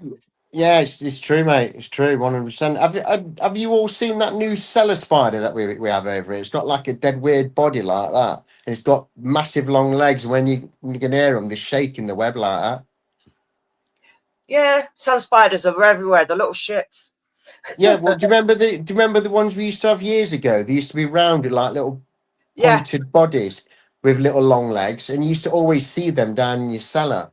But we've had these new ones now which have come over from Europe, and apparently they've got one of the deadliest bites, but of course their mandibles can't get through our skin. Yeah, that's right, isn't it, Matt? Yeah. Yeah, well, even the little ones, the little ones that had a round body, really long legs. Yeah, and they'd lie flat. If you blow on them, they shake. Yeah. But yeah, they've got the one of the most deadly poisons, but they can't. Their fangs can't actually penetrate anything. No, but the ones that we used to have, the old cellar spiders, used to lie flat on a wall, and they've all of a sudden disappeared, and we've got this new line of cellar spiders which are killing all our house spiders. Yeah, and invasive species. Yeah, and apparently they came over from Europe. And I just call them little shits because they just I just hoover them up. They are little shits. They really are. I see them everywhere. I'm always Yeah, bloody tossing the webs off and everything, getting rid. But you toss the webs off. What? yeah, because the webs, half of them, they've got webs and everything. That's known as cellar spiders. Yeah. Fucking Do you The want ones that to? freak. Go on. So what was you saying, Matt? No, I was going to say, well, the ones I don't like, the ones that freak me out are trapdoor spiders and funnel web spiders. They make a little web that goes into a hole. I've seen those. Hole. Yeah, And if you tickle it very gently, it fucking goes woof and comes out. yeah, it does. Yeah. I've done that, mate. I don't like those. They fucking freak me out. See, I don't mind spiders, but the only ones that do freak me out is those cellar spiders. Because once when I was lying in bed, I was on my tablet watching a film, and one literally just dropped straight on my tablet. It was like, fucking launched my tablet. I've been in bed and a spider's crawled up my arm, and the thing is, I nearly have a heart attack when that happens. It fucking flips me right the fuck out. I nearly went through a double glazed door once because my mate said, "Oh, there was a big spider. It ran behind your desk." And I went, "Really?" And I said, "Oh, don't say that now because I'm going to be itching all night, like, you know." And he said, "Oh, right." He said, "I'll get it out for you if you want." I said, "Yeah, get it out. See if you can find it." So he went down there and he goes, I've got it in my hands. And he threw a big rubber spider at me that was fucking about that big. He threw it at me. I fell backwards off my chair like that, right? And the fucking chair bounced off the glass window and I nearly went through the fucking glass window. Bloody hell, man. Honestly, though, I'll have to try and find the video. I did record the noise coming from them bushes, and it was at night time. And it was like out of the hotel, just down this little road, and to one side you've got like a little area where you can walk your dog because they love dog walking, love dogs over there. And there's like some concrete raised platforms, and to the side there's like a wooded area, and it goes on for maybe like a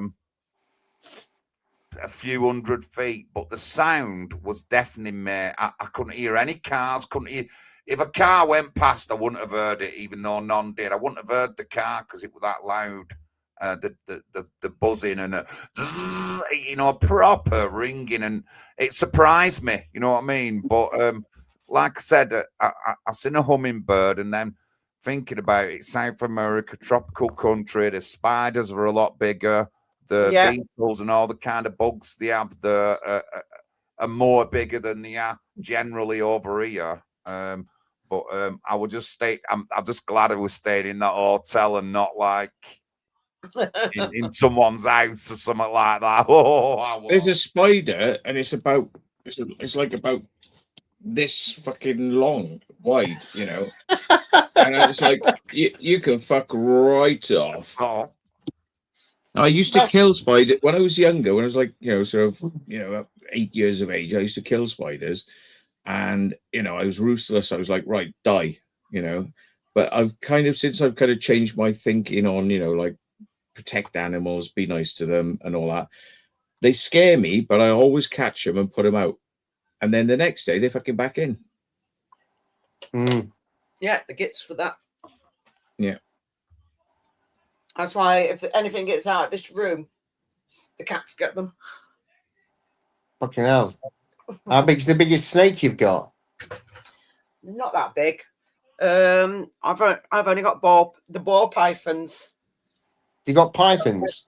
Yeah, no, but they're only ball pythons. They're not any of the bigger pythons.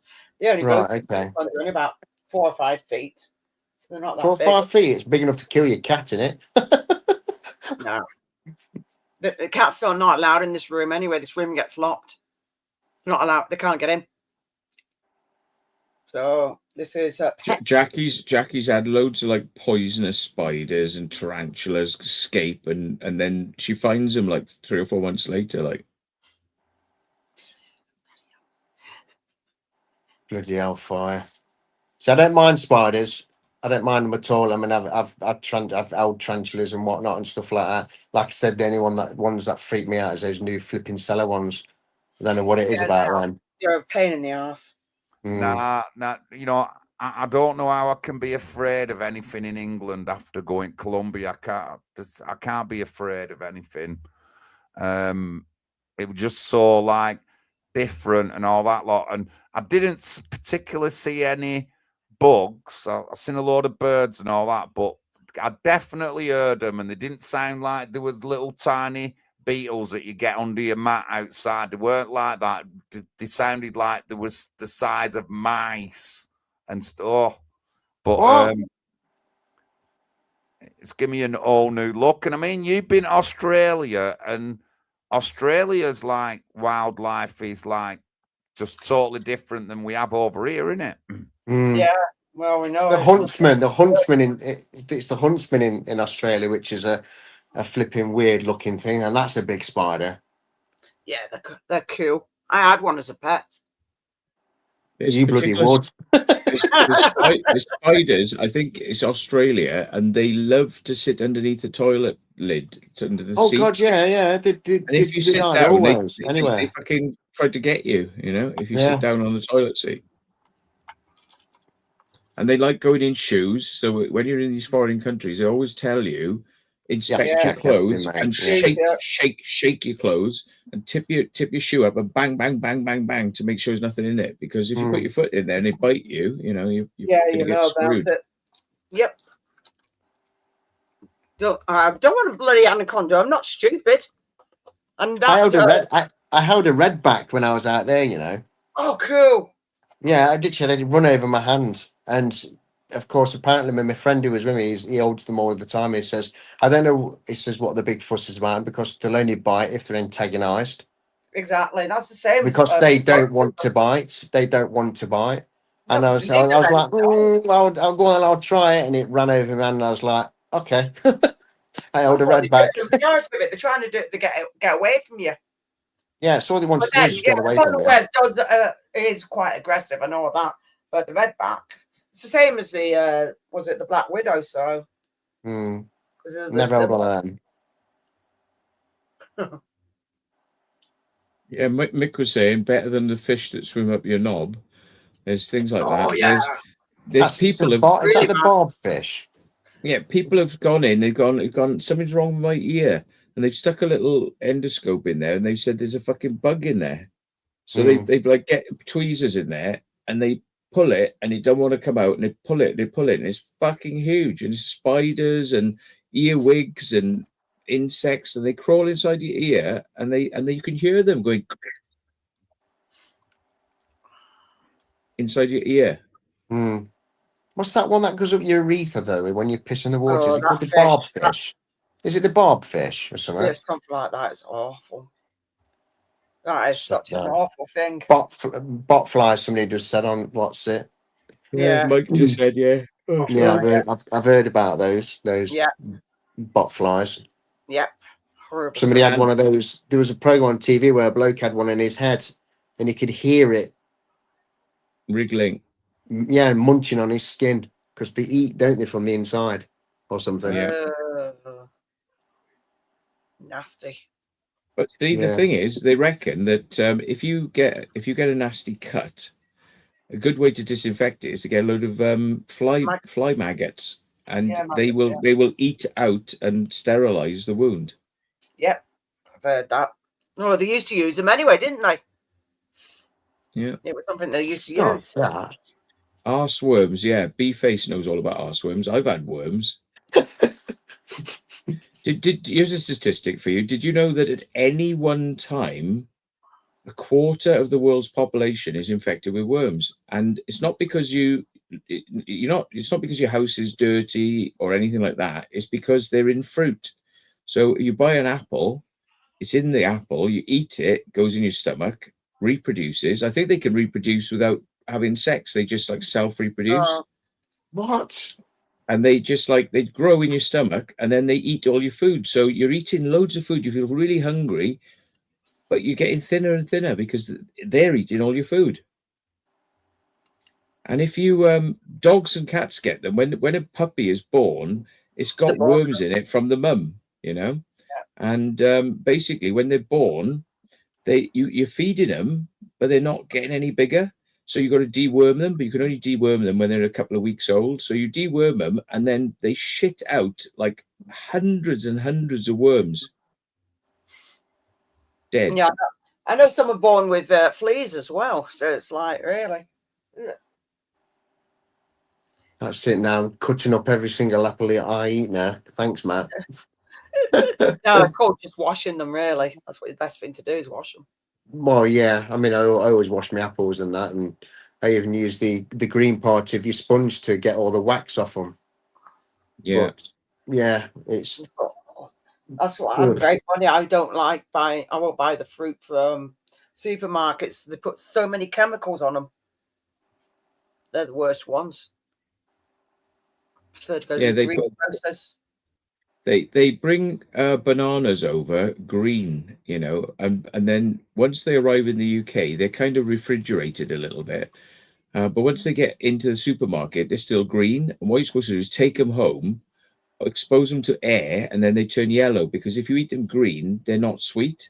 But once they start to turn yellow, then they become sweet. So that's when you eat them. But Yeah. they spray these chemicals on them to keep them green for longer when they're in transport. And of course, those chemicals aren't good. So you should really wash them off and let them go yellow, and don't have anything to do with eating the peel. You shouldn't eat the peel, you know. But I think Beefface used to say, "Oh, I eat the banana, I eat the whole thing. I just munch the whole thing because I like it." And I said, "Well, you know, there's chemicals being sprayed on the outside." And he goes, "Oh, it doesn't really matter." And he says, "It don't really matter." How can anyone eat the skin of a banana? It tastes gross. It does taste nasty. I mean, I had a friend who used to eat green bananas. So before they'd ripened, he said it would be like chalk. Yeah. Ew. Yeah. Good. And Gross, that was. the customs officers, Barry was one of the, you know, Fife's bananas, Fife's. And Yeah. they used to come into Barry Port, and they had to check to make sure there was no big drugs being smuggled, you know, in the holds of the ships. But they were always freaked out because there's loads of tarantulas in there, you know. So you're rooting around, lifting the bananas, and then suddenly there's a fucking tarantula there. And the tarantulas make their way all the way to the supermarket because they've been found in supermarkets. Like somebody picks up a bag of fucking bananas, and they go, "What the fuck's this? Oh shit, there's a fucking tarantula in there." Yeah, I found a small one in some bananas once, and it was dead. You found a what in the bananas? About many years ago, there was a spider probably about an inch, and it was dead, and it was in a load of web in between the bunch of bananas. It wasn't yellow by any chance. No, it wasn't yellow. It was brown. It might have been a similar colour. I don't know. Because you get the banana spiders. Oh, what the fuck are they called now? I forgot the name of them. Daniel is saying Brazilian wandering spider, and it's pretty venomous. Yeah, this thing was dead. Yeah, it's lucky it was dead, because a lot of them are fucking venomous. They are bad. Daniel says, "Has anyone ever eaten plantain?" I don't know what that is. Anybody know what that is? Never heard of it. Plantain. I know you can get plantain crisps. They're nice.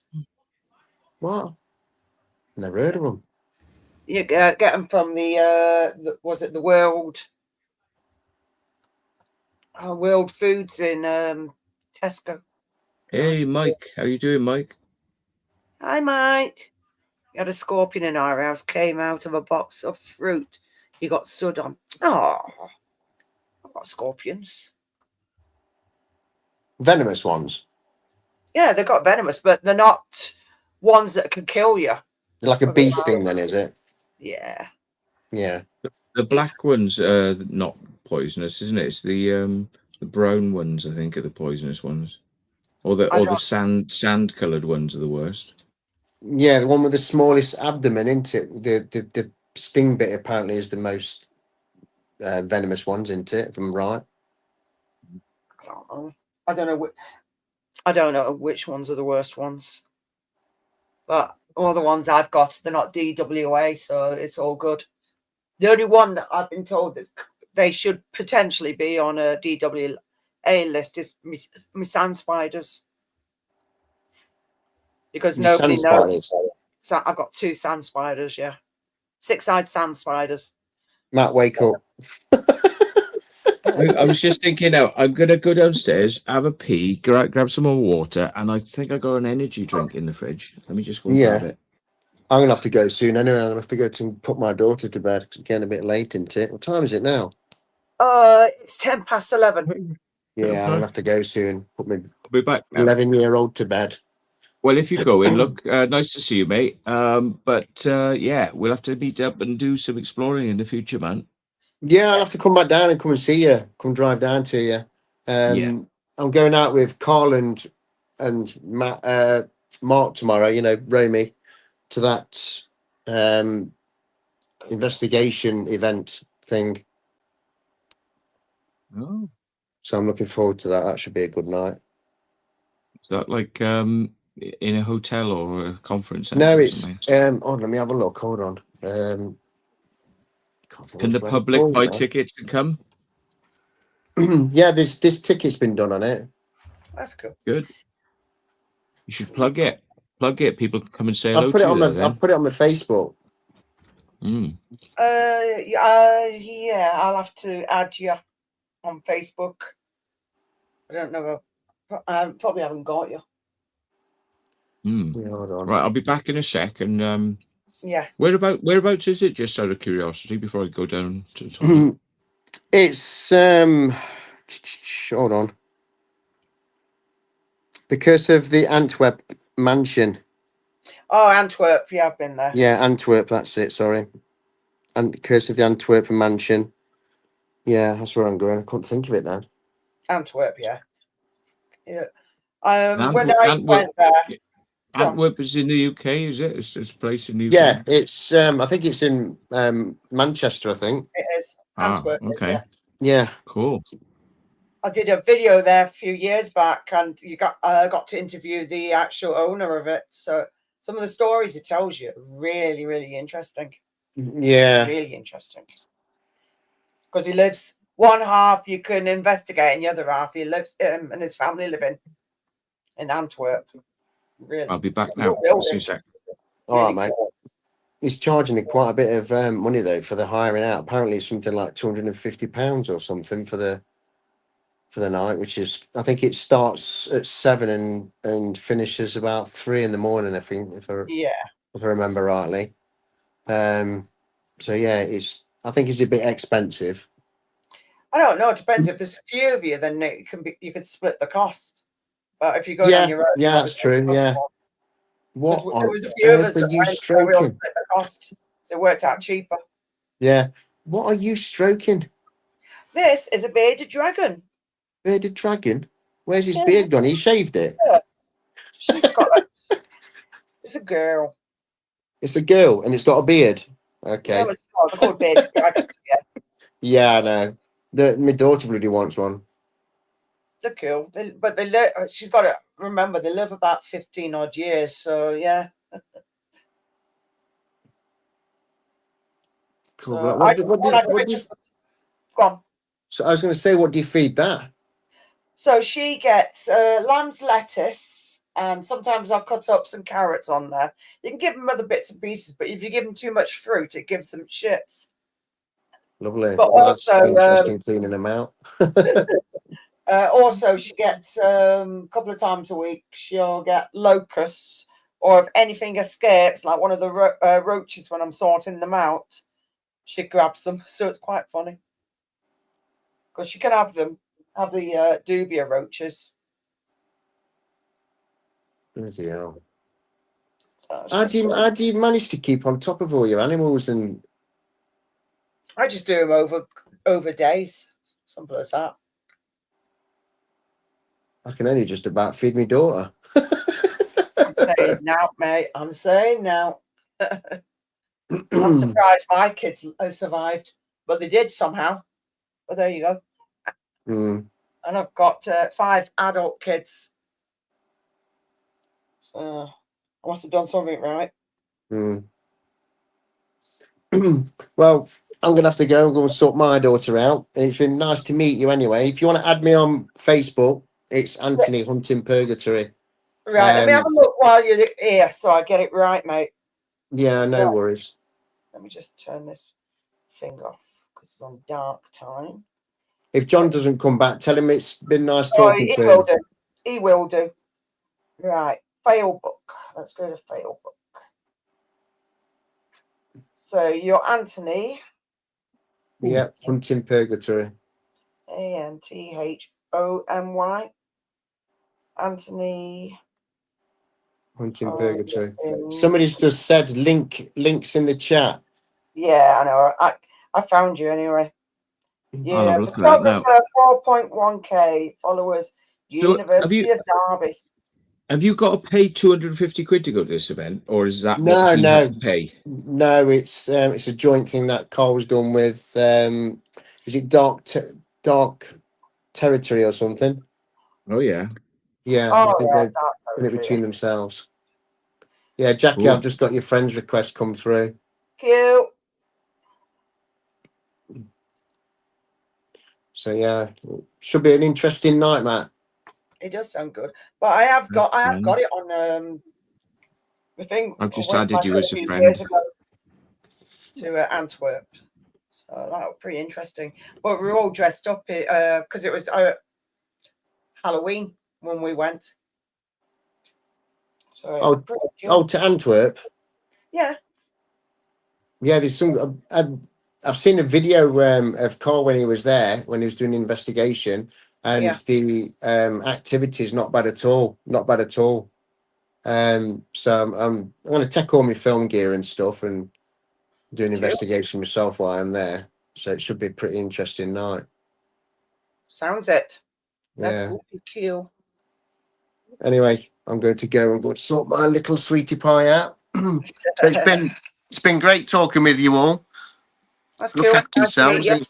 you. It's been nice to meet you as well. You'll have to tell John. Nice to meet him, of course, and been chatting to him. And yeah, I'll have to do this again. And yeah, Definitely. Do you do before we go? Do you do lives like we do here, sort of thing? not chats? Not really. No. Because a friend of mine called Steve Higgins, right? He came to see me speak when he was 8 years old at a lecture I gave, right? Yeah. And it changed his life, and he became a UFO investigator, looking into bunkers and secrets, all the things I do, right? And he's written books, and he asked me to write the foreword for his books, and I mentioned in every one of his books, and he did the book called The Encyclopedia of the Paranormal. It's fucking brilliant, yeah. Now, cool. Steve Higgins, his name is. He's from Bristol. He's really, really nice chap. Like, really friendly. He's got a dog that always tries to shag my leg, like Labrador. Right? It fucking wants me, mate. It fucking wants me bad. Right? That's brilliant. That mate, always best just to let the dog do it. Then once he's done, it's over and done with, mate, isn't it? Yeah. Yeah. And you just have to get some tissue and wipe your leg. Wipe your leg afterwards. And I said, mate, it doesn't offend me. I said, just let him get on with it. He seems to be having fun. He's not going to get anywhere. He's not getting anywhere. I said, let's just see whether he can actually do anything, because he's struggling. He's trying to mount my leg, but he's like, oh, I can't fucking. Where's the vagina? And it's like, he can't find anything, and he's like fucking frustrated as fuck. And I'm laughing my tits off, and I'm like, oh well. And he gives up in the end, and he's like, he's a naughty boy, you shouldn't encourage him, Matt. I said, I fucking didn't encourage him. He jumped on me, mate. I just walked in, sat down, he fucking come up, and he's like, you're having it. Yeah. And it's like, anyway, so that's a bit of a funny aside, because this dog is funny. But the good thing is, I've had him on my show. He's great to speak to lecture wise. He can give you a whole show of great stuff. But talk about the paranormal, right? He's actually worked as the vision mixer for live Most Haunted, where they're actually in a thing, and they got like 30 cameras all around the place, yeah. And that when something happens, he goes, something's happening in this room, quick, and he switches the camera, boom, and they all run in that room and fucking catch what it is. So he's actually done that as well, and all of that from coming to see a lecture from me years ago. Wow. Yeah. I got a lot to answer for, haven't I? Sounds pretty good. I bet he's got some stories, hasn't he, Matt? Oh, yeah, absolutely. And some secrets as well, mate, from the show. You should start doing little shows like this, and then you can have him on as a guest. Or if you don't do it, like Carl does, doesn't he? From time to time, he does little lives, doesn't he? I think sometimes I think so the odd, he's done it the odd few times, hasn't he? But yeah, It's a great way to engage with your audience. They can ask you questions. They feel like they're getting that nice, close, personal touch, Yeah, of course, mate. Yeah, definitely. Yeah, definitely. Right, But go on. yeah. You better put your child to bed. Yeah. All right, mate. Tidy. You take care. Look after yourselves, yeah. Yeah, And you as everybody well. else who's been on and spoken and whatever, hello and goodbye thank you for coming on, mate. It was a breath of fresh air to have somebody new on, and everyone loves your channel and what you do with all the ghost stuff. They love it. So thank you very much for popping in, mate. Appreciate it. Yeah, likewise, mate. Yeah, it's been a pleasure, and I'll have to join you again anyway at some point. Oh yeah, All the I'm best. on like once a fortnight, so yeah. All right, then. You take care, mate. Take care, Speak to you guys. soon. All See the you, best. boys. Bye. Cheers, Anne. Bye, bye. Bye. Oh, by the way, Ant and me have adopted each other as spiritual brothers. Oh, cute. That's cute.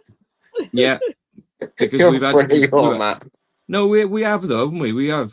I told him about my spiritual sister, and he was so interested by it. I said, "Well, we get on well. Do you want to be my brother?" So we're brothers now, spiritual brothers. Nice. Spiritual brothers, aren't we, mate? Cheers, mate. Cheers, all bro. Right. Love you all. Bye. Bye. Bye. Bye. Bye. Bye.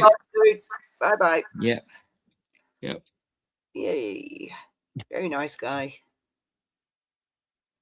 No, I think he's a wanker. Bastard. You're a git. Don't ever let him on again. He would fucking what riffraff. Fucking Jesus Christ. Ghosts. Ghosts are real. You're having a laugh. Yeah, you're a git, aren't you? Yeah. You're a git. One of four. He's a very nice man. Very nice man. Very, very, very, very, very nice man. Yeah, it's phlegm gob. Once a fortnight. The thing is, I've not done any for a while because I've been really ill. So once a fortnight, I do think it's enough because sometimes you just run out of things to talk about and then you feel like you're repeating yourself. So it's like, yeah. I love my real sister, but she thinks I'm a bit off my head. So does my dad. My dad gets freaked out when I say, I love you, Dad. He says, what have you been taking? I said, I've been taking happiness and life, Dad. And I say, give me a hug. And he goes, oh. He gave me a hug last night, but he finds it very awkward. That's no good. I'm getting him used to it slowly. I've said to him, I said, I'm not going to try and touch your ass, Dad, for fuck's sake. Fucking just give me a hug. Bless him. And he won't watch my shows. He says, you swear. It's disgusting. It's bringing our family name into disrepute. I said, well, Dad, nobody really watches my channel from the valleys. I said, a few people do. I said, but a lot of other people do from elsewhere. I said, I think I'm a good representative for Wales because I'm showing people what people from the valleys are really like, I said, when I go on a TV program, I don't F and blind it, do I? I wear a shirt and a tie and I look respectable. But when I'm in my own environment, my own show, I dress like this and I fucking blind and cunt and bollock and shit. Because that's how we talk in the valleys. Yeah. I don't want to be false. This is the real me. If you don't like me, don't watch. But when you're on telly, you've got to be different because they don't accept that. Yeah. So, definitely. And you've been on many TV programs and all that. Too many to mention. I was actually the resident UFO expert on one TV program every show, and I had opportunities to actually present TV programs, but I said no because I don't like the way TV works. It twists things, and and I don't like this. They script it, and you have to read the script, and it's somebody else is writing the words for you instead of you writing the words for yourself. So UFO, come on, tell us about UFOs.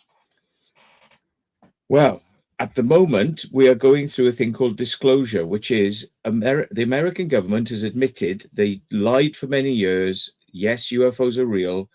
Honestly, we don't know where they come from. Honestly, but we suspect it's Russia and China and but it's not aliens. It's not aliens. But you know what?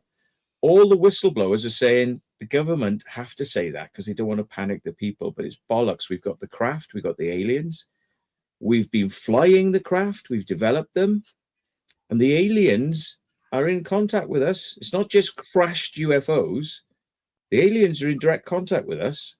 And they tell us, no nuclear weapons. It's not your fucking planet. It's our fucking planet. And you're fucking it up. And if you keep on the way you're going on, we'll disable all your nuclear weapons and we'll fucking put you out of power and we'll fucking run the show. So, like, you know, like, are you open to, like, say, the universe and the stars and all that, and how far other galaxies might be away from us? Are you open to all that? They have means of propulsion that can get them from this side of the galaxy to the other side of the galaxy in seconds. So then we would be them insects we've been talking about that are in England, them little tiny incy-bincy insects to these kind of people who can travel that far, that fast, that quick. Yeah. They have technology which can split the earth in half. So right. So you're agreeing with that, like the analogy I said, like comparing. Yeah. Like, yeah. 100%, mate. Yeah. Because I mean, to travel, like, if they wanted to kill us, like stepping on a bug, they could kill us all off, but they don't because they put us here. We are their little experiment, you know. And the thing is, we would have called them in the past. We would have called them gods because they had magic, but it was technology. But like Arthur C. Clarke said, any technology which is sufficiently advanced will appear like magic. Yeah. Well, I sort of agree with you on the points there. But we're getting there, see, and now the aliens are talking to us. Years ago, they would come down and they would meet people and they would say, "Yeah, you know, work with us. We need slaves. You know, build us these things. Do this, do that. You know," and they would give us knowledge of the stars. And they would tell us, they would say, "Look, the earth is round. Here's a map. Come up in the craft, we'll show you." You know, they used to tell people things. And historians now can't handle that because they say, well, aliens don't exist. And they couldn't have known this. And they couldn't have known that. So it's coincidence. It's like, well, how did they got a star map of a distant galaxy that even now the Hubble Space Telescope can see a fuzzy image of it? And yet there's a drawing of it telling you all the planets and how they rotate, and how the fuck did some bloke like living in a fucking cave know how to draw that on the bloody wall? Yeah, I've heard they've been in caves, and was it something to do with Egypt as well? Yeah, there are in the pyramids and in Egypt there are pictures of helicopters and fighter fucking aircraft. Yeah, I've heard stuff like that. Yeah, I've seen them. But yeah, I've seen them. But I mean, I'm not too into it. You know, like, if you ask me bluntly, that like, if we was them insects, why would they be bothering us? Maybe we're an experiment. That could be a route to go. But other than that, I don't think they bother us. And they do. Like, they abduct people. They take their sperm. They impregnate women with hybridized, changed genetics. They're altering us right now. They're altering our species right now. They have been for millions of years. They accelerate our development in a way that makes us more like them.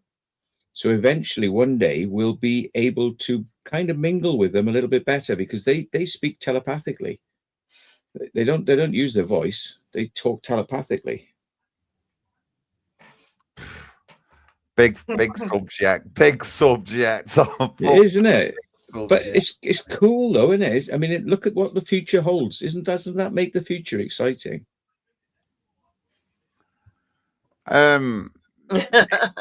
It does, but I don't think it's going to be pally with any aliens or out like that myself. We'll probably just send ourselves to destruction by inventing a more powerful thing than what we've already invented and blow ourselves up, probably. Well, there are books that have been written. There's one called UFOs and Nukes by I think it's John Hastings, and it goes into hundreds of cases which are not made up. They're the witnesses who worked in the nuclear silos.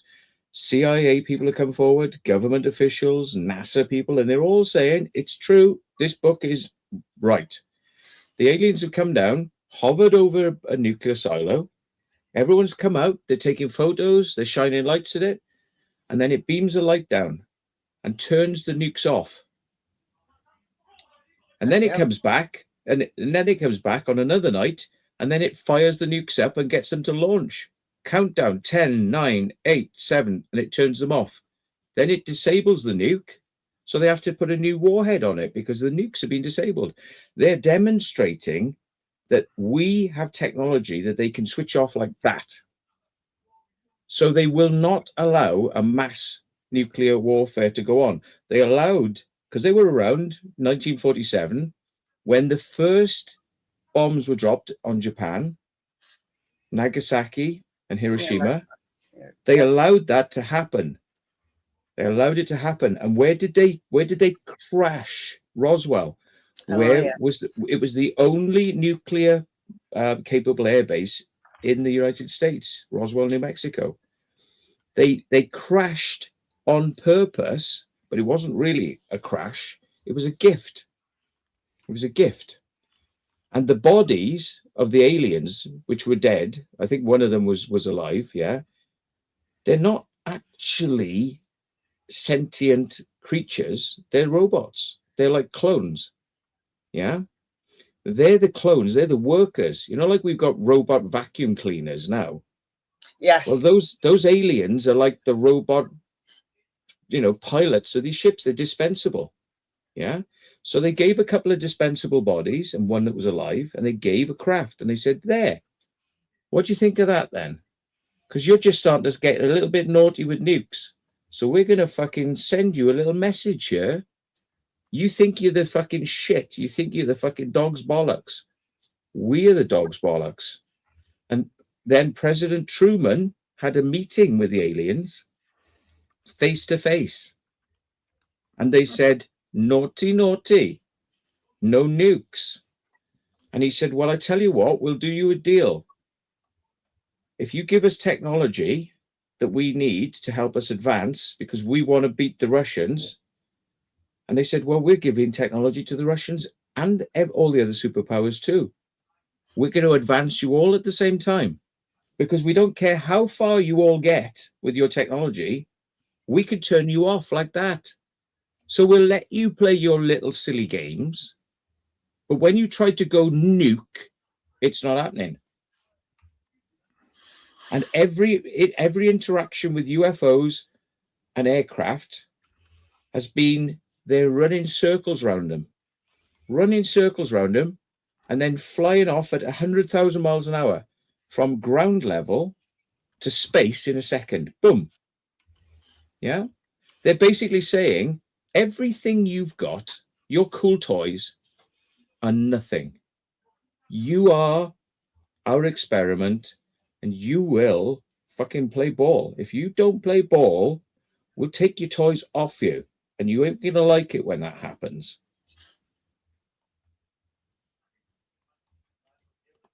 And I'm 50% alien.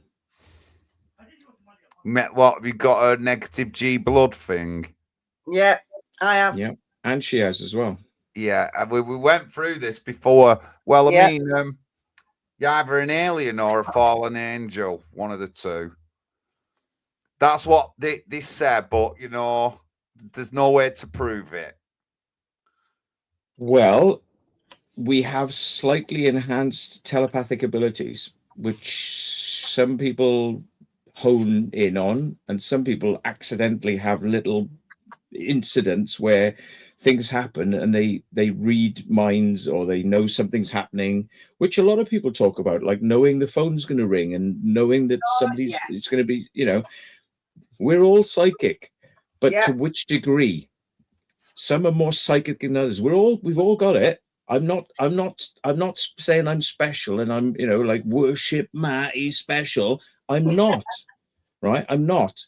I don't want anyone worshiping me, right? I don't want anyone fucking looking up to me, because trust me, I got loads of fucking flaws, right? I'm not perfect in any way, shape, or form. But what I do know is that I do have some psychic powers. Loads of things have happened to me. I've telekinetically fucking exploded things. Yeah. I've known things and I've gone to places and their fucking places are connected with UFOs. How did I know? I psychically knew to go there. I just drawn to it. Like remote viewing. The crop circles. There was weird shit happening when we were making the crop circles. You're saying about that. And it's like, but I'm nothing special. Anyone else could have done the same things I've done and had the same effects. It's just, do you want to get off your arse and try it? Yeah. Most people don't. They're just happy watching TV, going to work, 9 to 5, have the kids. That's fine. That's all they need. But I am a truth seeker and I've been touched by this subject. I've been touched by it and I can't let it go. I'm like a dog with a bone. And I want people to come along on the ride if they want to, if they're ready.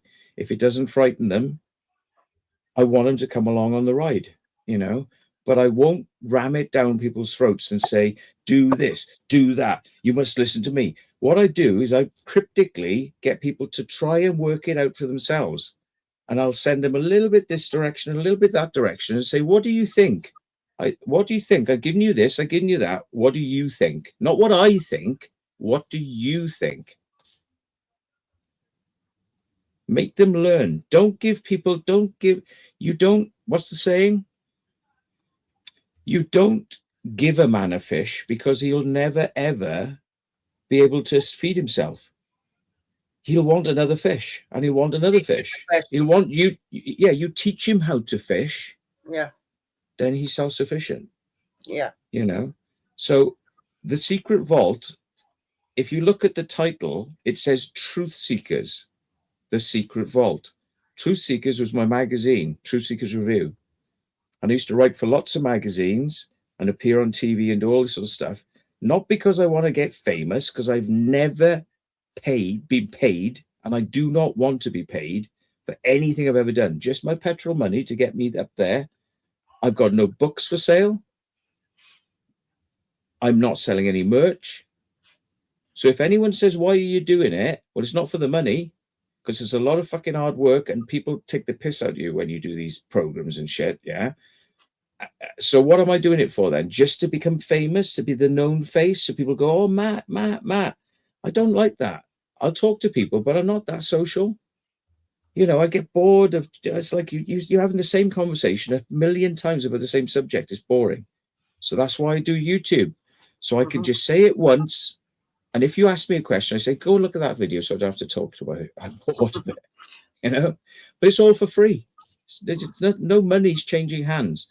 So, at least I feel that I can put my hand on my heart and say, look, I'm doing this because I believe in it. You might say I got an ego. Well, who hasn't? Everyone likes to be liked, Yeah. But I like to be liked because you can check out what I'm saying is true.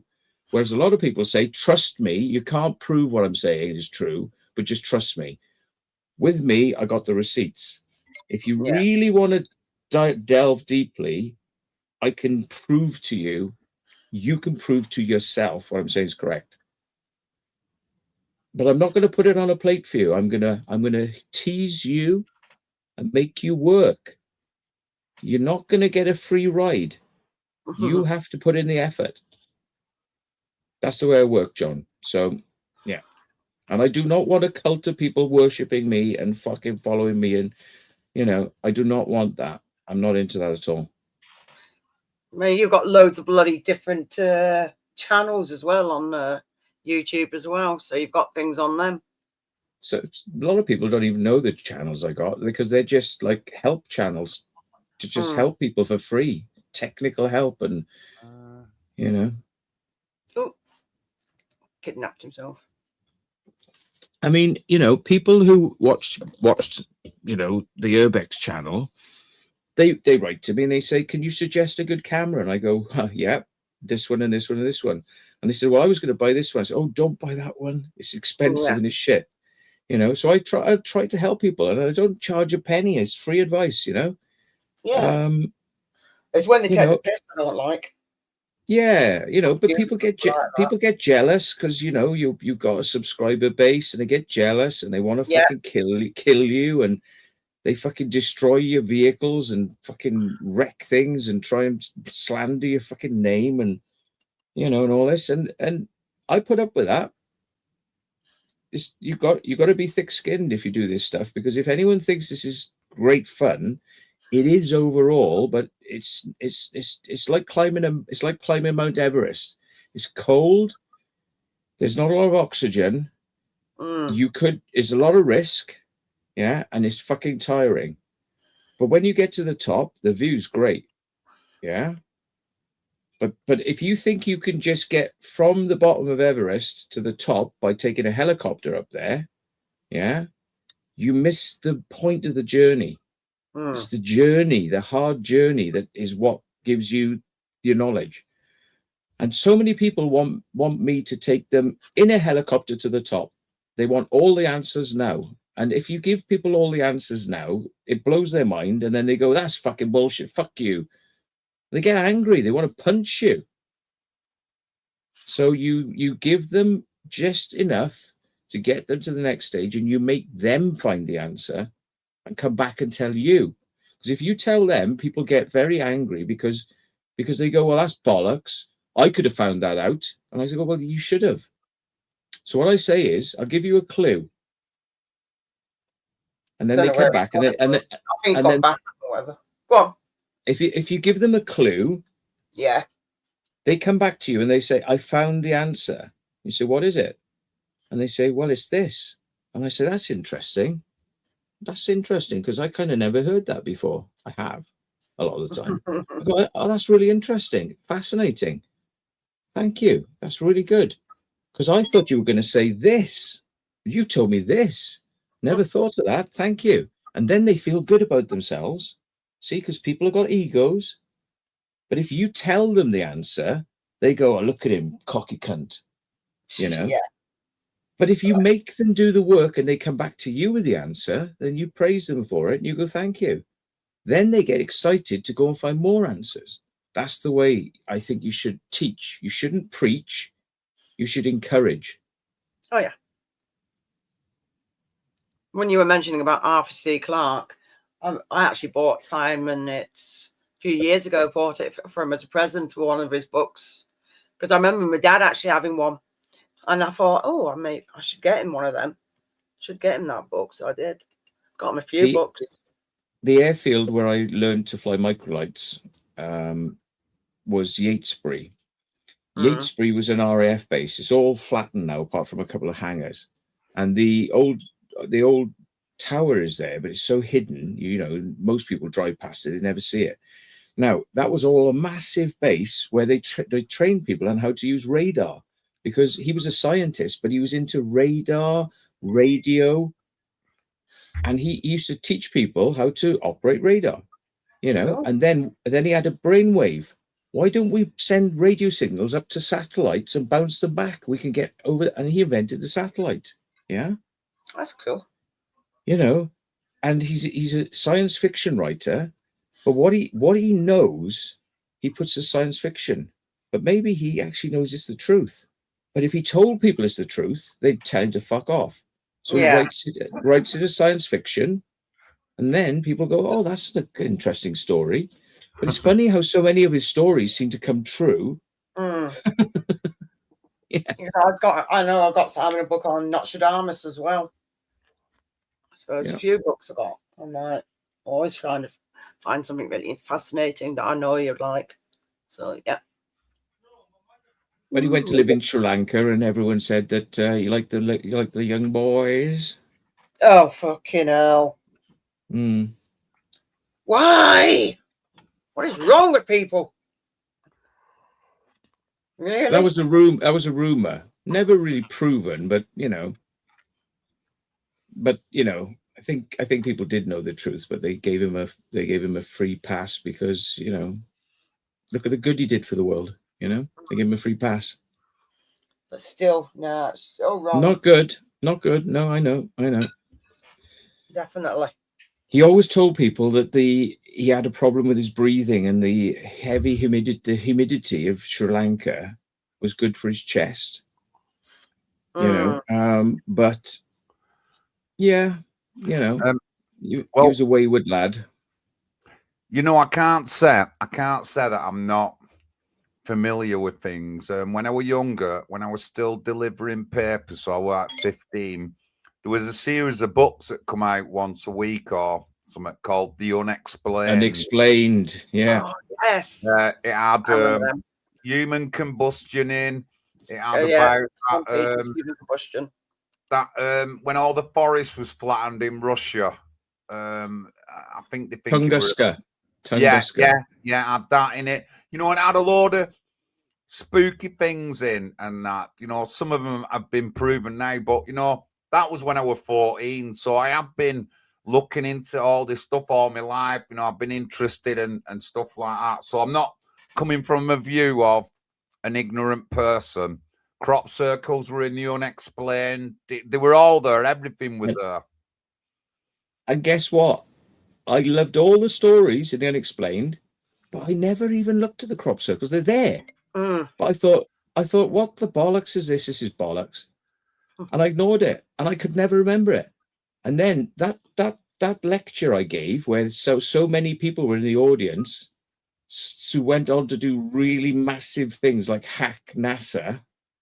Yeah, Coogee, the hacker.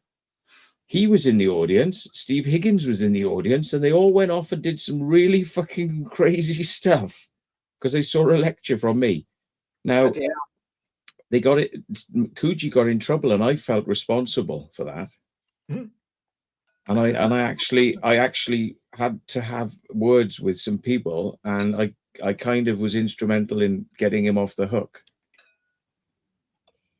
Because he was going to get extradited to the States, and he was going to be tortured in Guantanamo Bay. Oh. Not good. And I felt responsible. You were a spy or something? Who, me, a spy? No, did they think he was a spy? They thought he was a Russian spy, yeah.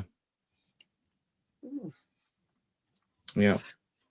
And he got away with it for years, and he was never caught because he was so damn good with what he was doing. He was using satellites, yeah.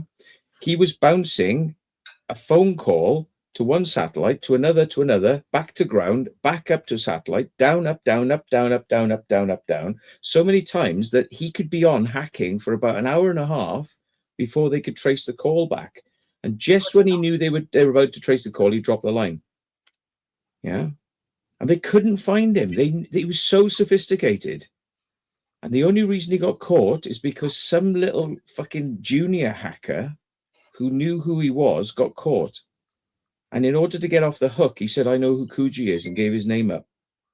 Bloody hell. That's how he was caught. That's bad. And he hacked into the nuclear launch codes. No dear. way. Yes, mate. Oh my God. Yeah. Bit like the movie War Games. Right, yeah. I remember War Games. Yeah. Oh, a good film.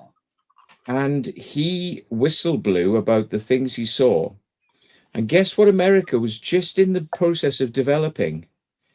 A keyless nuclear launch system that would be launched by artificial intelligence. This was back in the 80s without human intervention.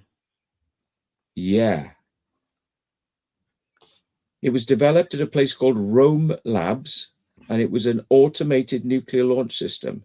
And because he told people what he saw there, that was scrapped. and they still have to turn 2 keys and authenticate because of him. And he had the launch codes.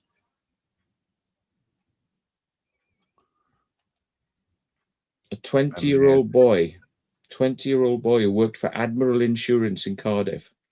Bloody hell. Yeah. That's really bad. And he lives in Devizes now because we became best friends. So he moved up the road from where I live. Jeez. Sadly, we're no longer friends. Bloody hell.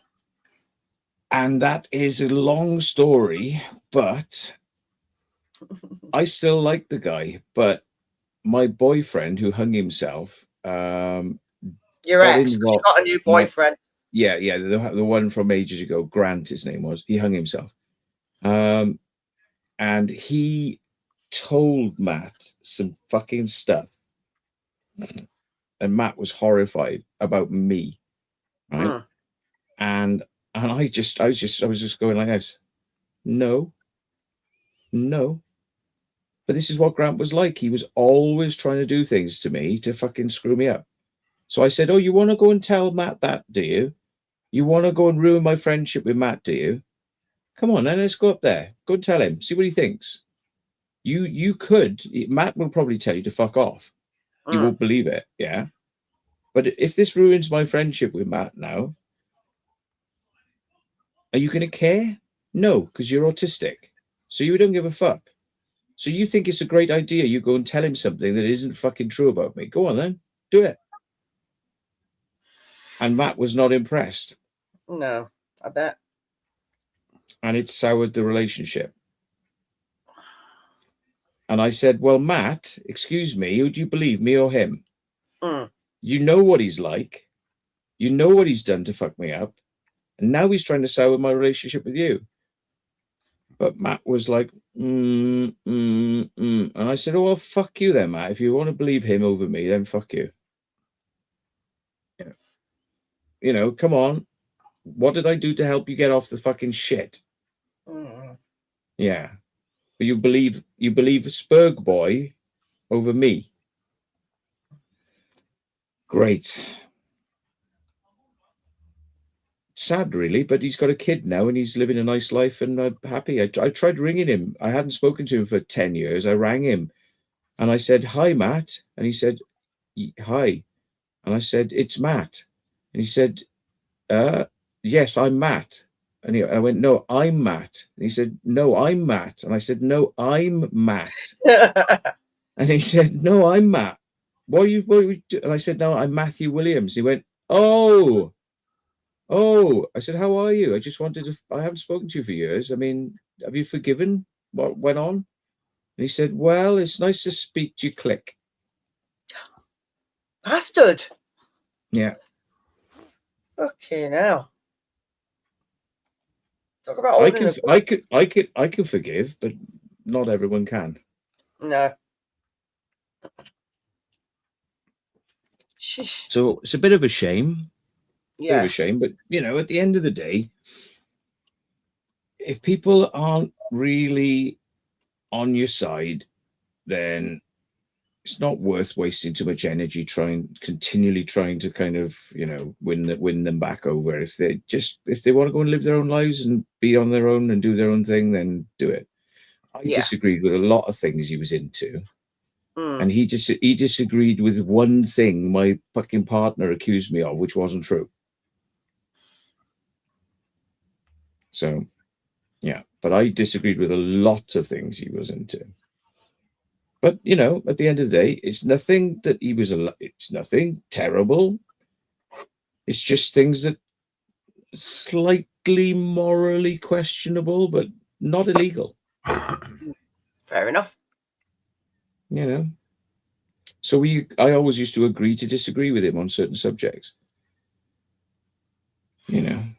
Like politics, you know, it's like, you know, same thing, isn't it? Like you might vote this way and you might vote this way and you debate it and you don't hate each other because of it. You just go, well, I'm glad for you, you know, and just be glad for me. We just don't agree. That's it. Let's just forget about that. Just don't talk about that. Let's just be friends. Yeah. You know, so, but I don't think he liked criticism. Oh, not good. Yeah. Not good in the slightest. But there we are. I still love him, even if he's not sure about me. Oh, well, tough shit on him. That's what I say. Are you coming on this Ghost Hunt with me on tomorrow night then, John? Since you were asking about the time. I might do. I've got a stream at 9. It shouldn't be going on for longer than an hour. Yeah, you never do that one for long. It is obviously Paul's going to be there, isn't he? Yeah, he said he told me to send a message to whatever he bloody called this other guy. He's not answered me, so he must probably just thinks I'm a bloody weirdo.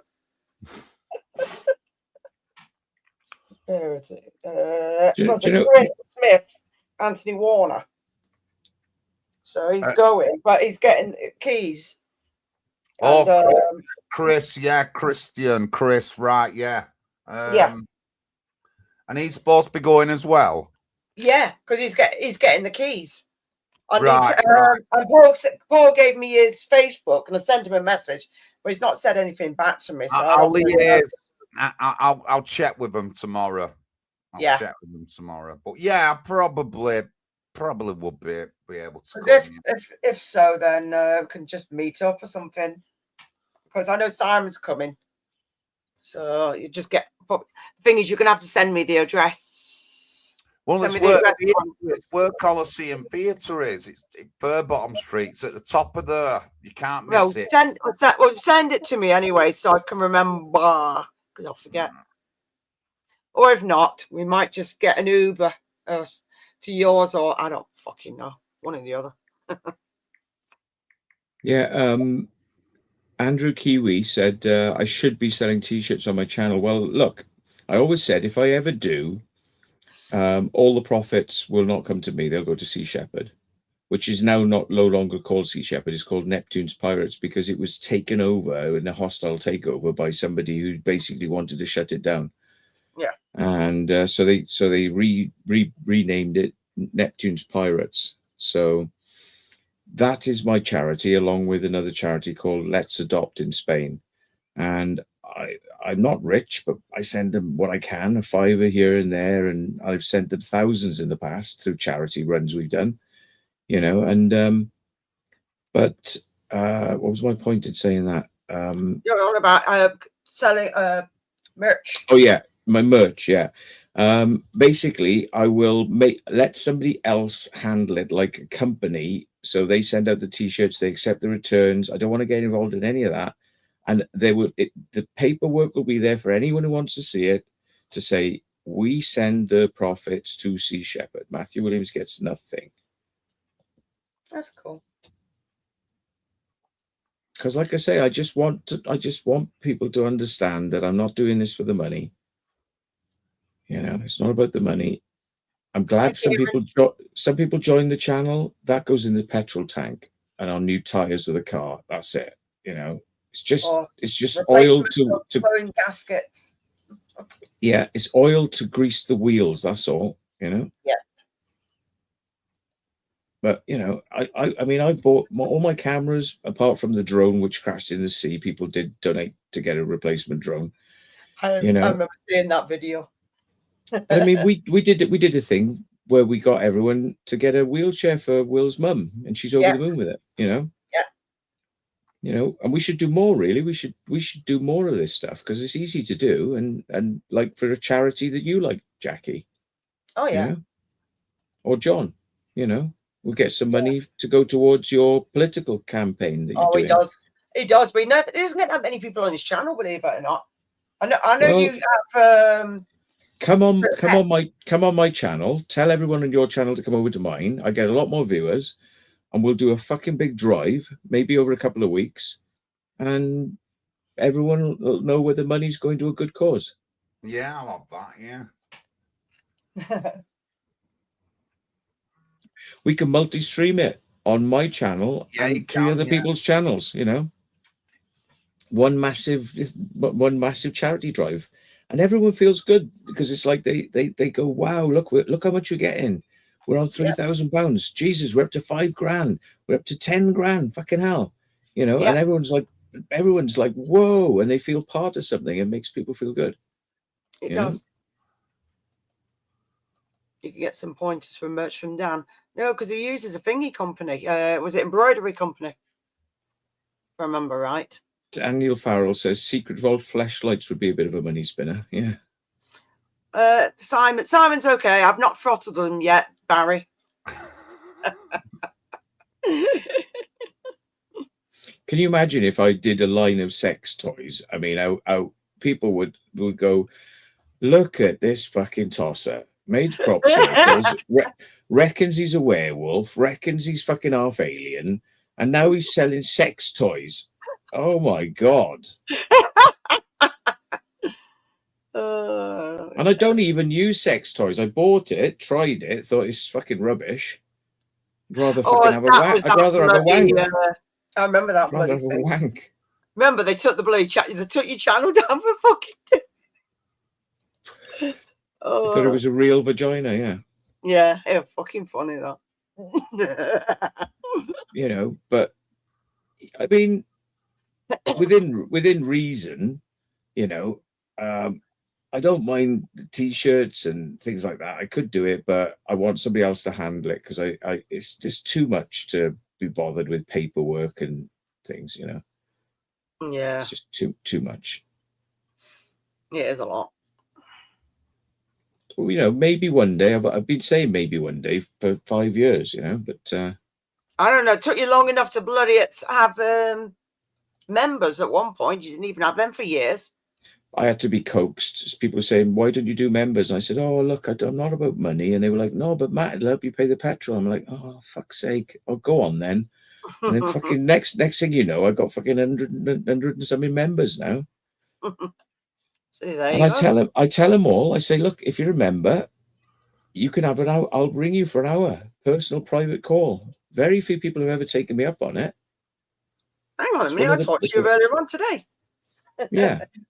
But like it's there as one of the perks. Email me, give me your number, I'll ring you.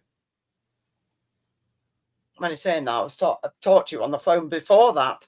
So there you go. Many times. I like finding out who the members are because they tell me about their life, you know. They all know about my life because I talk about it on my channel all the time. But it's nice to learn about their life, you know, and what's going on in their life, you know. Yep. So yeah. Because the thing is, I mean, there's a lot of names and you get to know the name, but you don't get to know much about the person until you have a chat with them. Yep. You know, so it's nice to kind of get to know people. And I'm not that social in real life. I'm a bit awkward, you know. Okay. Well, yeah, but I like to have a few drinks to kind of get Dutch courage before I'll chat to people. And I got to take my beta blockers because I get panic attacks, you know. And as long as I'm pilled up and drunk, I love chatting to people. But over a phone, I can do it quite because there's no like I'm not like sitting there frozen in front of them, feeling awkward, you know, because I've got that like barrier, you know. It's kind of comfortable. I'm really comfortable doing live streams, but like lectures, I still get nerves, you know, when I do a lecture. When was your last lecture? Because you did one, wasn't it? Did one a few months ago, like November in Lytham St Anne's. Yeah. Yeah, so I knew it was not far from Blackpool. I remember you saying about it. I felt quite comfortable because I've got to know that group over a number of years. So now it feels like I'm not speaking to a bunch of strangers. I'm speaking to friends. You know. That's cool. I'm doing your milk. Do you want another brewery? Make me another one upstairs, please, and yeah, I'll have that milk. Can't make it upstairs. I can make it in the kitchen. Do you want me to fucking throw this at you in a minute, you git? Daniel says, am I more introverted or extroverted? Everyone says I'm an arrogant, loud prick. And I'd agree. But the thing is, see, this is the character that I've learned to do. Yeah. Done everything else. Right, So I'll be up in a bit anyway. Okay. See you later. It is this is the real me. When I'm live, this is the real me, right? I'm gay. I like rude jokes. I swear. I can be quite abrasive, you know, but I'll apologize if I upset people. I'll apologize. But in real life, in a pub, in real life in a pub, if somebody says something to me, you know, I flip a coin. I'm like, do I just laugh, or sometimes I get right in the fucking face. Yeah. I'm like, don't you fucking say that to me, you cunt. You know, I flip sometimes, and that's to do with the over adrenaline because it's fight or flight, and I don't like that. I don't like that side of me. I feel a bit embarrassed then afterwards, and I have to apologize. Yep. See, so that's why I don't go out much, really. Yeah. Because you've obviously endured a lot of shit as well. So nobody knew I was gay. They all thought I was straight. I don't care. And when I told them I was gay, I just decided I'm fed up of fucking hiding that I'm fucking gay. I'm fed up of it. It's like I'm living a lie. Fuck it, I'll tell them. And then everyone they didn't call me Crop Circle Matt anymore or Welsh Matt. They called me Gay Matt. See? So that was the most that was see, all the achievements of crop circles and UFOs and all that didn't mean anything because what was most important was I was gay. See how people judge you? Yes, it's stupid, really. I'm glad now because I don't have to live a lie, you know. Most people I meet these days, I say, "Hi, I'm Matt." So what are you into? Computers and flying. And they say, "Oh, really? What do you fly?" I said, "Over crop circles." "Oh, you like crop circles?" "Yeah, I used to make them." "Fuck off." "Yeah." He said, "Here's my card. Go and have a look at my channel." And they're like, "Oh, that's really interesting. Do you want to talk about it?" I said, "Well, sort of. Get bored of talking about it. Just go and watch my channel." Yeah. And ring me when you've watched a few of them and then ask me a question because you can ask me questions now that are very, I'm not being funny, but you know, you'll ask me, I can finish your sentence for you before you've even started. Yeah. You know, and I said, that sounds arrogant, but trust me, you know, I get it a lot, you know. I said, but the other thing you need to know about me is I'm gay. Right? Yeah. So, well, can I just expand a little bit on that? So, yeah, what do you think of like the movement now, the trans movement? You know, like, woke. Do you believe that people need to affirm that, like, you believe in yourself or whatever? You know, how do I say it? Like the trans mob, that they insist that you said that they're not what, you know, that you said that they're a woman when it's actually born and they were born a male, but then they say the dress it makes them feel better. But I mean, just talking to you, Matt, and I didn't know you were gay. I've no idea. But like, you're not one of them like new age LGBT people. You're nothing like that. That's what I can see. Because I sometimes make mistakes, and even though I know that the person is supposed to be a woman, they look like a man, and I call them. I say, "All right, mate," and they go, "I'm a woman." I say, all right, love." Oh no, couldn't do it. Well, I've done it. I've said it. I said it in that breakfast cafe when I was flying to Ireland to that bloke because he pissed me off coming nosy and over. But I said it. But I haven't really been put in a public situation where I have to say it to someone. I'm not going to call anyone at council a woman if they're a man. I'm just not going to do it. I'm not. Yeah, I know what you mean. You can, and of course, you can get into trouble for fucking misgendering somebody. Of course, yeah, that's what I mean. It's deadly now. It's deadly. It's fucking deadly. But the thing is, I mean, I can turn around and say legitimately that my religion doesn't allow me to say that, and I'm religiously protected from having to say a lie. You know? Yeah. Because if you are fully sex changed, you've had your genitals removed and you've had hormone therapy and all that, and you're a woman, and that's fine. Yeah.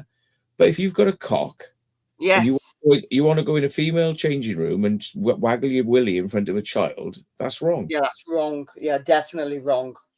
You know, so I'm against that. You know, Yes. and I think that these people should take a cold, hard look at themselves when they think that that's right, because it's not. It is. Sexualizing children at a very young age and telling them to cut their genitals off and change their sex. That's wrong. It's very damaging. Yes. And children change their mind anyway, so why the fuck you're fucking their lives up. You really are. A lot of them regret it, and they can't have kids. Yeah. So they'd have to adopt. I'm adopted, you know, fair enough. But the thing is, it's like, why didn't you wait till you're old enough to fucking know whether it's a good idea or not? Why are you trying to do it at age 4? Because your parents are pushing you into it, you know? No, they shouldn't do that. Children change their minds.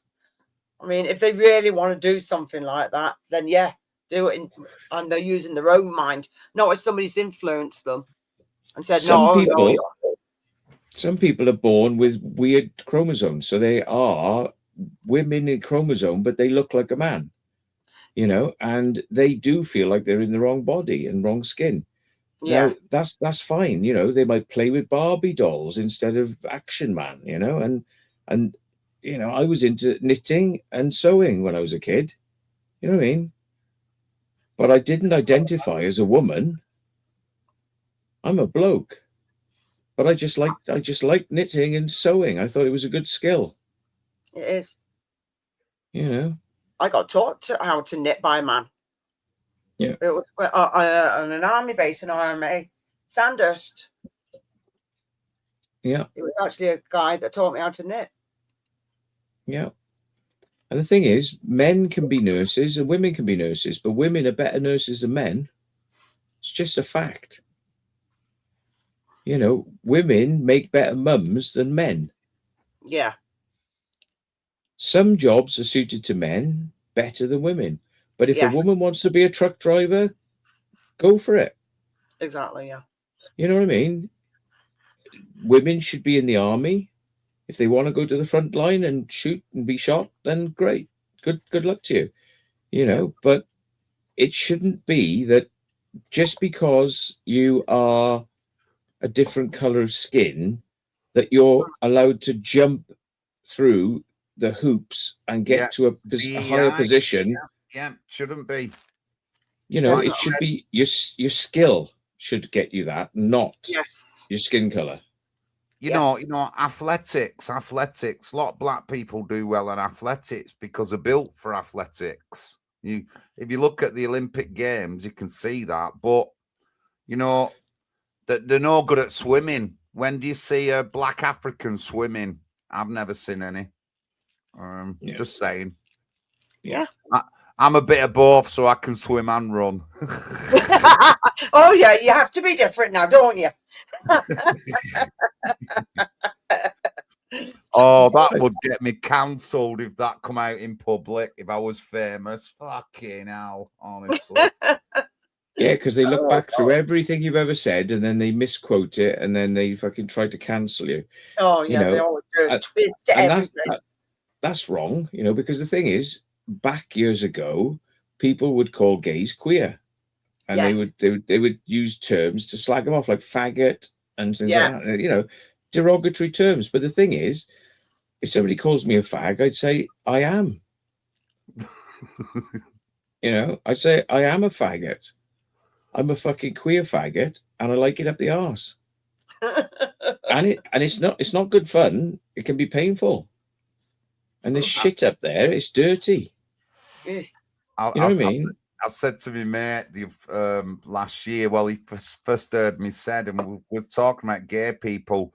And then I went, yeah, so all the benders. And he went, what? Benders? I said, that's like my name, Benders. Like, I don't want to call them fag or anything. I just call them Benders. But, you know, I think it's fun. These are fun terms. They shouldn't be seen as negative. They're fun terms. They're from the past. Exactly. We shouldn't forget our history, and we should embrace it. Yep. If you're offended by it, that's your problem. Yep. You know. Or you find some people get offended for other people. Yeah. Or you can say it. Oh, well, it's like, what? Really? Yeah. Have you seen that what she called Billie Eilish said Oh, yes, I've heard about it. There's whatever on stolen land. So the actual indigenous Indians of the land she lives on, they've like made a statement. I can't think what it said. It said something like, "You're on our land." You know what Yeah. that is? Or you had 30 days to vacate. Or Yeah, something like yeah, that. and I thought, oh, that's fucking funny. That is really funny.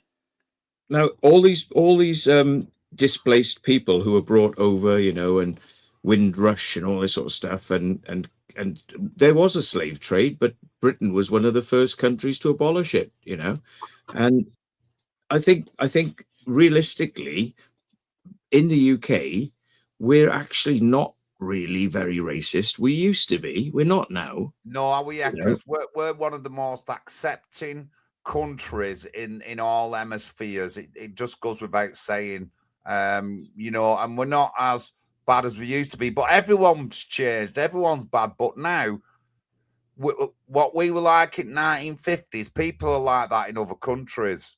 You know what I mean? Yeah. But it's never mentioned. It's only mentioned when British people or white people say it, that you know, they put them words in, but they don't say anything about Africans and Pakistanis or anything like. They don't say it like that. They don't say Africans and Saudi Arabians, and some like Nigerians don't like other Africans that bad that they massacre them all the time. But nothing's said about that. It's just the white guy.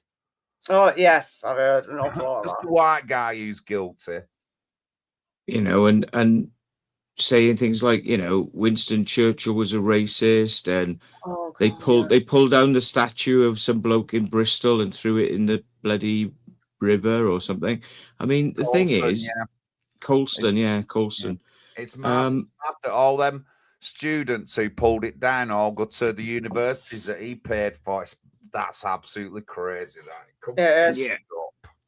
You know, I mean, we got to remember the past, and we should never forget the past, because if we forget the past, we're likely to make the same mistakes. Mistakes again, yeah. Repeat the mistakes. I'm You sure know. I've probably heard that out of Unexplained book or something.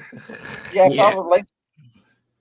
But, you know, at the end of the day, we should treat each other with respect. And if somebody says a derogatory term, do they say it in hate, or are they saying it in jest? You know what I mean? Exactly. Now, I personally don't have a problem with the N-word, right? But I won't say it unless and I know the person well. And I'll say, I'm going to use the N-word to describe some people I don't like. But I like you, right? But I've been attacked by some black people because I'm white. Now that's racist, yeah? So why do they get to use that term for themselves, but we're not allowed to? Yeah. Mm-hmm. Now, I think it can be used as a positive term, which is how black people will refer to themselves, the N-word. But if we say it, we're naughty. So I say, well, no, if I love you, and I love most black people, Indian people, I like Chinese people, but I think they're a bit brainwashed, you know. But, you know, I don't think we should pretend. You know, we shouldn't pretend and play silly buggers and silly games, right? If you want to call me a fucking white cracker, I'll say fine, yeah? But as long as you don't mind me saying you black bastard. But I'm saying it in jest, you know? And if you take offense, it's because you don't know me. So get to know me, because I want to know you. You know? Excuse me. And the thing is, you know, I don't say it very often, but there was a racist doctor saw me in the hospital the other day, and she didn't want to treat me. So she told me the cure for my problem was African medicine, not British medicine. And I said, can I get the British medicine, please? Which is this. And I told her what the medicine was. So I seemed to know more about it than her. And she wouldn't give it to me. She wouldn't give it to me.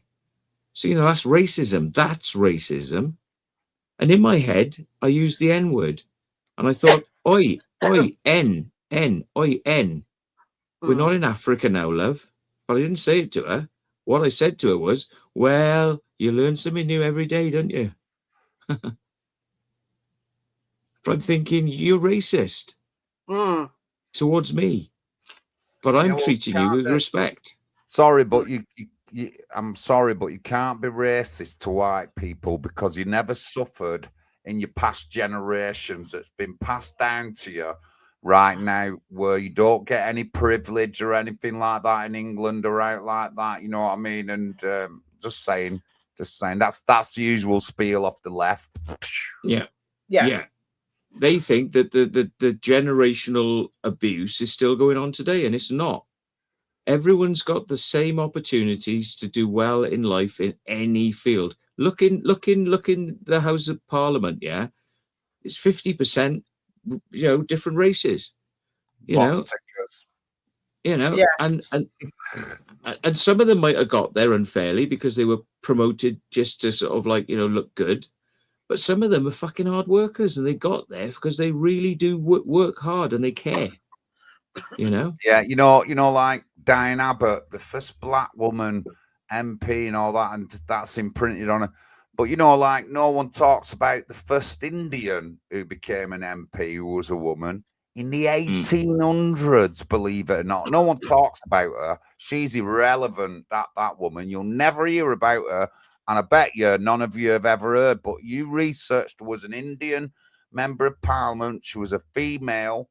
And she was in the 1800s. It might have been like after 1850, but that she became a member of Parliament, prominent person. But you'll never hear that in mainstream anywhere. Just saying. I mean, hundreds of years ago, when women were supposed to be in the kitchen doing the food and having the kids and shut up, don't talk. You know what I mean? And men would talk down to women, and they would say, oh, come on now, don't be silly, my dear. And then, oh, you're getting a little bit crazy. I have to slap you in the face. Come on, wake up, my dear, wake up. And all this sort of crap going on. But women still went to university, proved they could do as good as men, if not better. Yeah. And they said, you cannot deny me. And a lot of black people and Indian people and Chinese people were, high up in the upper classes. And you wouldn't talk down to them. You would not talk down to them. They would not accept it. They were well respected, and they were, because they got there through knowledge and hard work and respect. Do you see the question off Halloween, Kieran? I've got a question for everyone. Do you think they'll be racist in 300 years' time? No. It'll be a different word, but it might mean the same, but it'll be a different word. Probably not. We should have gone past that thing now in intelligence and that, stop calling each other names. But we can only hope. Well, the next thing that's going to happen is when we finally have aliens walking down the street, which they're there now, right? They're there now, but they you don't see them because they mask themselves, so you don't see them. It's like they look human, but they're not. It's like the movie Men in Black. That's a documentary, not a fucking comedy. They see me. 80s film when you have to wear them glasses and everyone. It wasn't they see me. It was them, wasn't it? They live. They live. That's the one. Oh, they live. I tell you. Yeah. Well, Matt's mentioned that a few times. Yeah, and the thing is, when finally people have to do that, nobody will care about skin colors of people. They'd be more xenophobic to different alien races they don't like. So that'll be the new racism. Yeah. And then that will go as well. And everyone will it will be like Star Trek. It'll be a utopian future, I hope, where it's not your skin color. It's not your alien race. It's what are you like as a person? Are you nice or shit? If you're nice, everyone loves you. If you're nasty or creepy or criminal, they won't like you. It's all down to what you do, not what you say or what you look like. It's what you do counts. Right, listen, guys, I'm going. It's 12:30. Yeah, I'm going to go in a minute as well because I got to go to bed because I'm trying to get myself into some sort of routine. And then obviously I'll ring you before we go towards yours. Right, all right then. Yeah. I'll ring you something like I'll that give you tomorrow. that address anyway. It's just honestly, you can't miss it. And who's got the keys? Did you say Chris got the keys? Oh, he's I going think he's getting the keys off Paul. So yeah. Right, I'll talk with Paul and him tomorrow, and I'll let you know. Okay, cool. All right, guys. See you later, Matt. Great talking to you. I'm gonna see if I can find the Unexplained online. I've got the copy of it in the house, back in Wales, but I never brought it over here because it's quite big. Maybe we could go through some of it because that really fascinated when I was 14. I was doing my paper round and it was one of the magazines I could have got, and I got it for nothing because I did the paper round, and I collected it for like 2 years or something like that. I loved it. I absolutely loved it, and all the stories in it, everything in it, and all that. It was just good stuff. So I'm not ignorant of it all, but that's where it started from me. The Unexplained. Arthur C. Clarke, read a couple of his books. And did a bit of studying on astronomy. So I read some like astronomy books and that. And when we left school, we got a chance to do some stuff in university to do with astronomy. But so I've been into it and that. But yeah, all right, guys. See you soon. Yeah, all the best, John. Thank you, John. Jackie, are you going to go live tomorrow or record it? I think I'm going to record it. Right, better. The signal's a bit dodgy in there. I'll record it. So it'd be cute. Oh my God, all them. You can't walk without something creaking. That just be my back, so it'll be fine. But you might, I don't think there's any lift, so you might have to. Oh, yeah, it's all right. Simon's going to be helping you up the stairs whether he likes it or not, so it's all good. Poor Simon, okay now. Right, all right, I'll see you tomorrow, guys. All the best, mate. Take care. Bye, Bye. Cheers, man. Thank you. Right, what a thoroughly horrible man. Jesus Christ. which fucking inflatable boat did that one come in on? The Oldham one. Yeah. He came in from Belgium via Ireland into Liverpool. No, only kidding, folks. Only kidding. Yeah. I'd love to meet him actually. But Neely did when he came down. He was doing some sort of military historian sort of thing, and something like that. And it was close by, but I forgot it was on. I should have gone down and said hello. But we'll meet one day, and I'm sure we'll have a great time. Yeah. Because he goes down towards that way quite a lot. Anyway, he goes down Bath quite a bit. Yeah. Sorry. Yeah, you're getting cream crackered as well. So I did drink quite a bit of this. It did help actually. Yeah, it's fine because I've got to go. I just got to feed the frogs and the gecko, and then I'm going to bed and put the missus to bed because she's eyeballing me from her enclosure. She probably wants the light off. Yeah. Halloween Kieran says, Matthew, if you had a time machine, what year would you go to in the future? I think I would like to go to a year where we are all traveling around the solar system and UFOs, and we're all happy and everyone gets on. That would be nice. That really would be nice. And nobody gets a label. That's what causes a lot of problems. Anyway, I'm going to say thanks for John being on, and thanks for Anthony, and also thanks for Matt being on. So hopefully I will be doing a live in a fortnight's time, as long as nothing else comes along. Nothing. Better not do anyway. So anyway, I'm going to say thank you everybody in chat. Thank you for being here, and have a good night or a good day wherever you may be, and we will catch you later.